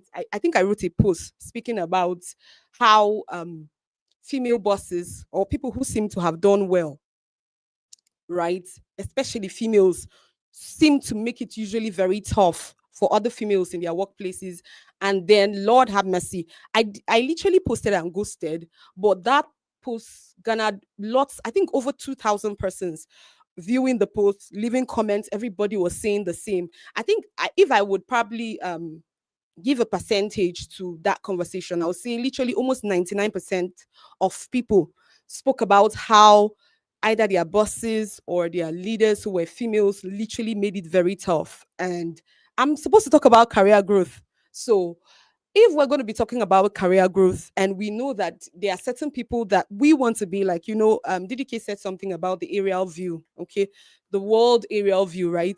Having a world aerial view. And then if the person you're probably supposed to look to or see in view is actually making it seem like it's something very, that I don't know how the word is, something so tough that you cannot attain. So you're trying to get a mentor, and the mentor feels like there's something literally extra that she's doing that you're not doing, or you're not serious. So these positions and all that is not really a place for you. That is literally where the challenge is. So I'm going to start with this quote first of. It was Martin Luther King that said, number one in your life's blueprint should be a deep belief in your own dignity, your own worth, and your own somebodyness. Everything that most of the speakers have spoken to now were literally about clarity. Of course, we spoke about, DDK said something about healing, as well as our brand transformation coach as well. She sent something in that light. But for me, I would say it over and over again, right? Faith, faith, faith is the bedrock, literally, of anything you want to be in life. Okay, so I heard Coach Lola speak about how that you should consistently, speak forth what you believe as regards to your finance. But I'm going to say this outrightly, right? You need a level of delusion to make it, literally. So for me, I had literally had to clear that conversations in my mind, and I'm hoping that everybody here should have that as well in your point of view or your world's view. I'll say it consistently. You need to be delusional. And then I've heard some people get angry on TikTok, on Facebook, literally on all social media platform, when a pastor is preaching and then somebody comes to the social media probably handle or the comment section and say this person is delusional. Exactly what it is, right? We know the general definition of faith in Hebrews 11, where of course faith is the substance of things, yes, hope for, and the evidence of things not seen. So it literally means that you need a level of delusion, you need a level of faith to literally stand out in your career growth. So everything I'm going to talk about is probably in a short mnemonics, like growth, like literally growth. So GRWTH. So the G is grounded in faith, irrespective of anything you want to do in your life. You have to have a belief, first of all, in the concept of God. I'm going to say it. I'm sure, pretty much sure that everybody said one thing or the other, but I want you to understand how small the world is. Hey, God. I think that was where my own deliverance came from. And then now it's not really necessarily about what I want to give the world. I need to understand that there is a force that is bigger, that is greater, that is glorious, but then sat somewhere. I don't know. I think I tell my community members all the time, right? I love God. I mean, when we're talking about the peak of visibility, visibility with value. It's about a God sitting down and dishing excellence, but then you can't just see him carelessly. I know a few stars have been able to use some of those principles. I mean, talk about Michael Jackson, maybe Genevieve for our terrain in Nigeria. They have a way of hiding themselves a bit and just releasing value here and there. I'm just telling you that this is literally, if they tried and they did it and they succeeded, this is literally who God is. I mean, dishing out so much excellence and then he goes somewhere to sit in. Why did I probably bring up this concept? I know that there are a few people who are here who are probably seem to have figured it out in life, like they've made it and all that. See, let me tell you, whatever it is, thank God we had Chika and a few other persons talk about generational wealth and all. See, whatever it is that you will have in this world, there is nothing you want to attain that has not been attained already. So that is where humility will start from. So I'll say it again. If you would need to progress literally in your career, I'd want you to have this view, right? You are there for transaction. Okay, why do I need to progress? That's a question of why. You need to ask yourself the question. If your reason to make money or have wealth is just so that you can show other people that, okay, this can be done, you have these cars, see, come on, you'll be tired. And literally, that's what happens. I think I heard some of our speakers say things like that. Literally, they were able to, some of them were saying they wanted to join a particular company and then they did. Then the question will be, what else? So it's literally me telling you tonight that it's not about essentially those things that you would eventually achieve, because they are doable. In fact, they are the easiest things to do. I see the next generation, right, rubbishing the system education as a concept to probably class people. And then just like DDK said, it will literally be a measure of transformation. It's like, okay, if we're going to give you a seat in front, we're going to give you transformation. And then part of the things why I'm emphasizing faith is because in the end, right, you will do all these things and then you get to the peak of your life and then it's what else? And then you find people, that's why you find some creatives or some amazing people or some stars after they've done it all of a sudden you just hear words like, we found the person dead somewhere, this person gave up, things like that. That's telling you the place of, even though there are, of course, heights you need to take, right? Reach you need to take, that fired. I saw a lot of us were fired up in the comment section. I'm still telling you again, stay rooted with your why, right? And your purpose would always pivot, can always transform. That's the word. So even if you had a pain in a certain area of your life and you're talking about it in this season, that same story might not be what necessarily will move you to another phase will move you in another phase for the next phase. It means that story might not be all of a sudden you just feel the energy of God moving you to do some other things. So why we are saying take action now is simply because, right, life will always move. Okay. So this is essentially why I'm saying this. I'm saying this now because somehow I'll be calling. I can't really see conversations in the chat. I don't know. It's making me, I would love to actually follow what everyone is saying, if that can be done as other speakers. I think I enjoyed it when I kept seeing it for other speakers, but then that's lovely. If I can't see it for myself, I would just go ahead. So I said it again and again, be grounded in God, be grounded in the almightiness of God. That is the faith, growing through faith. It's literally going to help you a lot that you stay with God consistently so that you understand that no matter the height that you will literally be enjoying now, no matter the height you're going to attain, it's simple. That height is for the glory of God. That height is for exchange and nothing else. That height is for that person that you're probably trying to bewitch in the office. The reason why you know better is so that you can easily bring people up to your own status. So I said it again, you need to be grounded in faith. So if you find yourself seasons in your life, especially as a woman in a workplace, becoming tough on other colleagues, becoming tough on other people, I'll say it again, you need to go back, take a fast if you need to, pray about it, understand life again, increase your meditation time so that you would remind yourself why you actually went there or why you were actually in that position. Because guess what? There is no career growth without looking at the big picture. Okay, so I'm going to be talking about the next one, which is the R, right? Refuse to compromise. I know most times refusing to compromise seems so reactive, and everybody has literally sold that narrative for the longest. Everybody wants to, okay, have a point in their life when in the office everybody's saying, oh, they are sharing money, me, I'm not interested in the money, da, da, da, da, da. We're saying refusing to compromise, not in the light of you being the one who will react, is you setting up systems that ensures transparency, so that, of course, if you need to grow at any point, if there are rooms where you need to be at time t as you grow, that you are there, so that you're not the one who will be, okay, found wanting, and then when they come at you in the office. So let me share a story of somebody who probably does not what's the word, shows up tardy at work every day, literally every day. And then one day the boss comes in, and then the boss comes in before the person, and they say they are going to fire people, and then you're one of the people that will be fired, or or you're being punished for coming late, right, for coming tardy. And then you start saying it's the wicked boss, and all that. And then because of all that, you're placing yourself in compromisable positions, literally, where people can now say things like, maybe you came late and they just said something negative at the board meeting that probably your presence would have caught.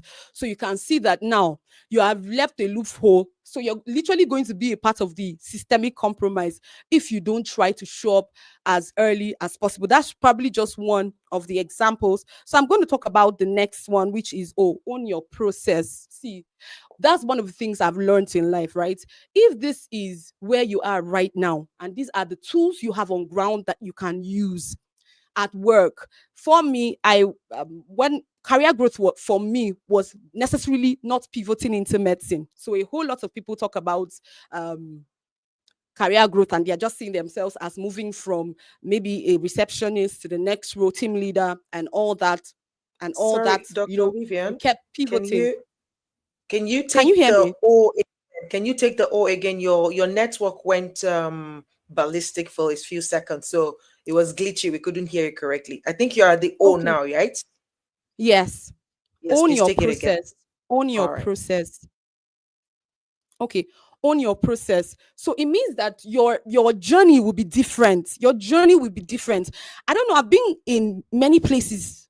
I've seen coaches every single time come up with frameworks, and literally everybody is jumping from one place to the other, saying this framework is better, that framework is better. In fact, this is the only way you can do it. But most of us who do a lot of practicalities, we know, okay, nobody will tell you, right? Until you start your action, you will literally realize that your path is different. So for me, most of my colleagues who probably delve deep into medicine immediately literally went on to become consultants, a few other things. For me, it's called groundedness. I was grounded in faith, and I realized that this life is summarized. Literally, that's one. I don't know. Every time I think about that in my mind, it gives me this peace, and then it gives me chills all over my body. Life has been compressed for you. It has been compressed for you by the blood of Jesus. So it means that I'm not saying that you should be complacent about your activities. No, I am saying that you're able to own your process in such a way that you're not putting yourself in under negative pressure, but a personal pressure to ensure that your story, your journey is told as authentic as possible. And like as speakers have also said, healing while you go. So own your process, stand by your process, and see. There is no process that cannot be monetized. The question is, based on your purpose part time or your brand story part time, are you sure that this is what you want other people to know you for? Because guess what? There are lots of stories that are hidden, and everybody is trying to find healing from your voice. So that's why it's very essential that you don't stand in your own environment, and then you're comparing people, you're comparing yourself with somebody else, and then you're already getting this what's the word, discouraged. So please do well to ensure that you own your process, because guess what, in the end, everything we're doing on earth will be summarized to one word: helping people, right? Fulfilling the purpose of God, helping people. Helping people is just big. That's why for me, I try not to be rude. I try to be, no matter what I do, I just know if I'm doing anything, right, I'm doing it because of you. So why should I probably get on edge or a little bit extra, as most women would do? Because guess what? Life is compressed. Most of the people we see today, we don't even see them tomorrow. I don't know. Maybe because I'm a millennial, I have lots of bouts of nostalgia. I cannot explain it. It's like I'm a trade off of it. I meditate a lot. So most times I'll just see somebody who was so young and in their prime, forming, branded, all those dramatic things. And then the next few years down the line, you literally will see them old. You know that our generation is pretty much the first generation to see our young stars literally age. So for me, I can't even say what it does to my mind. And then it always gives me that word. I tell my community people, farabale. So whatever it is, even if you're in charge, trust me, it's just energy to spend. That's what I tell myself every single time. If I'm in charge of anything, it's just an energy to spend. And if I have energy to spend, it's because of the people who are literally looking up to me. So yes, I'm speaking now because some people here need to hear some of the words that I have. If I'm a leader in the office, I'm a leader. I am growing in my career because many lives depend on me. So it means that when I am not growing, something will happen to those people. Some of these wicked, wired people who show up and they are making it tough for other women to grow. I mean, recently, I think I wrote it on my post, a lady who is a senior registrar. I mean, senior registrar in medicine means that you can even be at home off work hours and they call you, you come as a consulted process. But a lady came, literally resumed office that another man was in, who would consistently give women opportunity to go home. A lady resumed and all of a sudden changed up everything. And then a friend of mine just gave birth.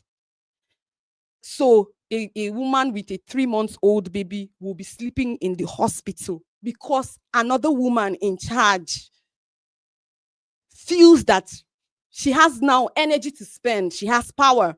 So the essence is to prove that the system should run on people's bloods, even women. If you cannot, what's the word now? If you cannot work as what I call excellence, then get out of the system. So you can see what is going on, and this is the healthcare system I'm talking about. Of course, that's my primary place, the primary place where I've worked in. So I've said it consistently. If you're in charge of power, please know that you're there for people, not for yourself. If God elevates your voice to be a little bit bigger in any generation, you are the sacrifice. God told me that. So I know that I'm excellent. I know that I'll be called to speak, but every single time I'm speaking, at no time should it get into my head because I'm being expended. Call all the names of the top stars in Nigeria right now, and I'm telling you sincerely, those guys are being expended. So if I'm using expended, I'm just probably looking for a subtle word. They are being used. So a system is right behind them because it is not good for man to be alone. Yes, so for women, we have not talked about collaborations enough. So that will lead me to our next point, which is our W. Give me a moment. Work with excellence. So I've said it again, right? Work with excellence. That's our W. So it means that every time you find yourself in any place, ensure that you're dishing out what is right for that place. And excellence doesn't necessarily mean that you have to do everything yourself, right? It doesn't necessarily mean you have to do everything yourself. It just means that you should know when to call for help, know when to collaborate. But the results, because I said it again, I tell my community people all the time, nobody measures excuses. Excuses are just lame. They don't get anybody anywhere. So it simply means that every single time you have an opportunity to do something, pay attention to results. If you're in your workplace and you cannot do what is required, shout for help, cry for help every single time. So I'm going to be speaking. I don't know how much time I have left, but I'm going to try to be very fast now. Okay, so transformation through the testing, that is our T. And transformation through the testing is simple, right? Alongside owning your process is simple, right? Every single time you have an experience, change, work on it again, move again, start over again. There's nothing wrong with it. And don't see transform for the better. I think that's what everyone has been saying, literally all the speakers. Transforming for the better means healing for the better, ensuring that you get healed so that you don't, throw it on other people. So someone was saying that the reason why some women are wicked is because of menopause. They are usually probably when they start getting to that point where they are leaders or they are top of the ladder, they are reaching their 40s. So they are, please, I understand that is a biological system. Please meet your gynecologist as soon as you're getting to those phase of your life and you realize that you're becoming lots, you're having lots of tantrums. Please go and see them. Let them give you the appropriate medication and the appropriate diet as well. Now I'm becoming so fast. How many more Can you minutes do take I the have T left? again? You have about 5 minutes, but can you take the Okay. T again if you've taken it before? Because your network is breaking. I don't know if it's on my end, but your Oh, network I'm keeps so breaking and sorry. your audio And is, I'm yeah. using a So you can very take the okay. T again and then go to the H. Thank you. Oh, okay, awesome. T is transformation through the testing. Transformation through testing, right? A lot of us, when we go through things, so you see a woman in a workplace, let's say, for me, when I was pregnant, I worked till the next week. Like I literally worked till most people didn't believe I was going to give birth the next week, but I worked till then. But it doesn't necessarily mean that another person who will probably come under me, I would ensure that that is what will happen to the person. No, because I know that pregnancy is different for different people. So for me, I think my superior then, she lost 3 children because of her experience with practicing medicine as well as being pregnant. But guess what? I had some challenges in my first pregnancy in the first trimester. And literally, what she was telling me back to back was this. She said she doesn't care if I'm going to. I said, Ma, I'm so ill. I cannot even eat. So then I would take drips. Now I am even looking all big and all that. Then I would take drips to go to work just to make sure that every other person is fine. And she insisted and insisted and insisted. And I literally told my husband, it's not as if this money that this people are paying me is going to even make any much difference to to the monies that come home on an average. So I told him, rather than me losing my baby, like this woman did, she lost 3 children. I rather take a break. And my husband.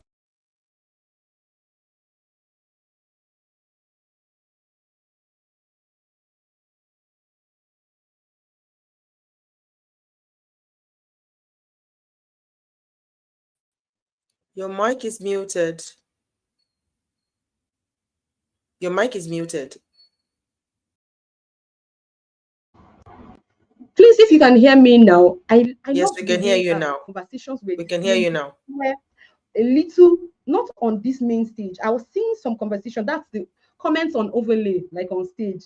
It was so lovely, but I'm not seeing it again. So I don't even know when my mic goes off. So can you hear me now? Yes, we can hear you. Okay, sorry. Thank you so much. Oh God, I don't know where we were now. So, like I said earlier on, right? Basically, instead of her giving me a ladder to probably go up and say, oh dear, I understand. I lost 3 babies. And see, I understand where you are right now. Please, please just go home. Let's see how we do it. What she was demanding for me was staying 48 hours without eating. I don't eat. That was what my pregnancy, at least my first baby, did that to me. I didn't eat almost on an average in my first trimester. So I took drips and took, of course, my vitamins and all that. So instead of having women at gateways where they will literally be the ones saying things like, okay, I know this thing can happen to somebody. Please see, just go home. You have not eaten for the day. She was demanding from me 48 hours call. And then I was supposed to resume on the third day, 8 p.m. to close for 4 p.m. So I'm saying again, if you must be transformed through a process, don't demand your own transformation on other people, right? If you were able to do it, glory be to God, right? It should be part of your brand story. You can become a coach with that if you want to, but don't force it on other people, right? Sometimes I think the latest saga in Astronomical, that tech-based company that came up with a little drama with the whole Coldplay thing. I don't want to dwell too much on that. One of the things we noticed when we looked into the boards, right, advisory boards, was that we noticed that she was the only female there. And I'm just asking myself, and she's the HR. So how was she able to get people into leadership? And somehow she didn't feel like there is any woman in the world that could join the leadership board. So you see why it's very important that ladies find ways to give grace to one another. Then finally, honoring people and honoring God. I'll say it again. The H is honoring people and honoring God. There is nothing in this life I'll say it again. There is nothing in this life. Just see, go and have it all. Trust me, call down Dangote today. You will hear this same thing, right? There's literally almost no day that they are worried. They are not worried about any next thing. So when you see people, even if they've not thrived to a certain level that you probably would have wanted, or they have not achieved certain goals in their lives, of course, it's very essential that you pick people inside your circle who are on fire and moving in your direction. But don't play with any human being God sends your way, because your transformation is tied to it. So for me right now, I feel like God deposited himself in every human. Sometimes it's even more eminent in those people that you look down on, those people that you think that you're better than. That person in the workplace who is that cleaner and all that, that you might think that let you just move to the next phase. And you know what? When you have a character of dishonor, something would always happen. You have broken a bridge of collaboration. Okay, so you find out that it's usually very, very hard for you to grow in offices. So some people call it sucking up to their leaders. There's nothing like that. If you're in a workplace, find a way to literally place your leaders in high esteem. See, you have an aerial view, so that means you know where you're going. This place you are right now is nothing compared to where God is taking you. But this person right now that is right before you is enough to show kindness to collaborate with. And trust me, there are lots of small girls, you know that story in Israel, who knows some prophets that can literally pivot you to your next phase.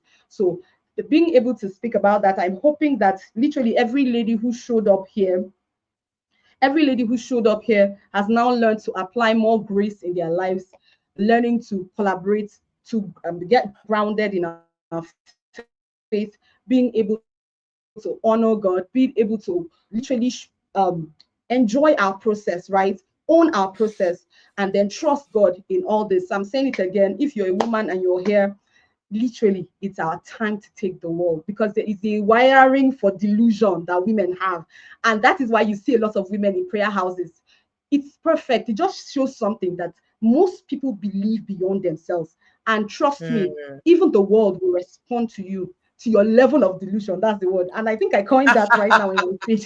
Thank you so much. Let Love me it. hand over the The world will respond to you to your level of delusion. So yeah, feel free to be delulu, okay? Just be delulu on the right thing. Let it be that you are grounded in your faith in God. Let it be that you are you refuse to compromise. And that one is a big delulu, because people are looking like you and saying, in this time, a guy better join them. What's that? Are you holy pass? No, be delulu enough to say, I'm sorry, but I'm not going to say yes.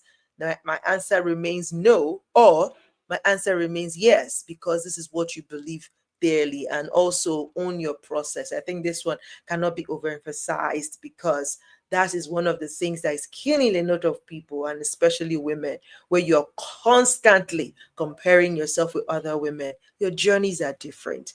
Our journeys are different. Our DNA is different. So why on earth do you think what works for A can work for? By all means, be inspired. By all means, be motivated. But by no means compare yourself or compare your journey to that of another person. Not even your mom, not your sister, not your bestie. Because every one of us have our own different pathways and our different DNAs and our different experiences. So thank you so much, Doctor. You've been amazing this evening, and I love your growth.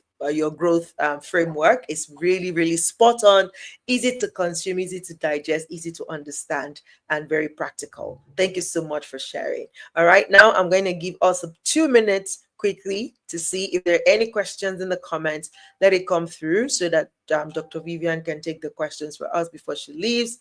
2 minutes, quickly, quickly, quickly. Anyone with questions? Are we still here?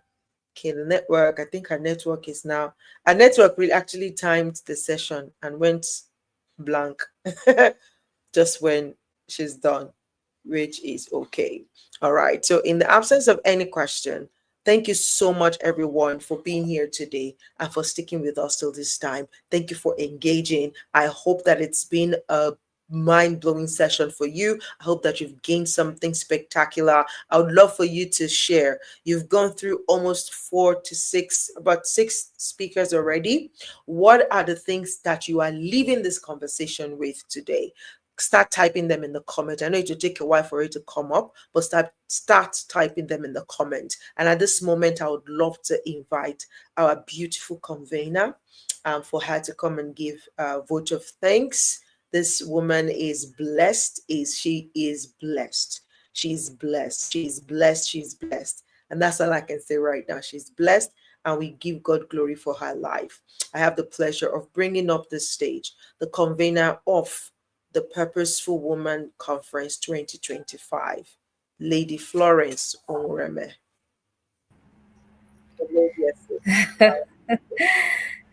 Hello, everyone.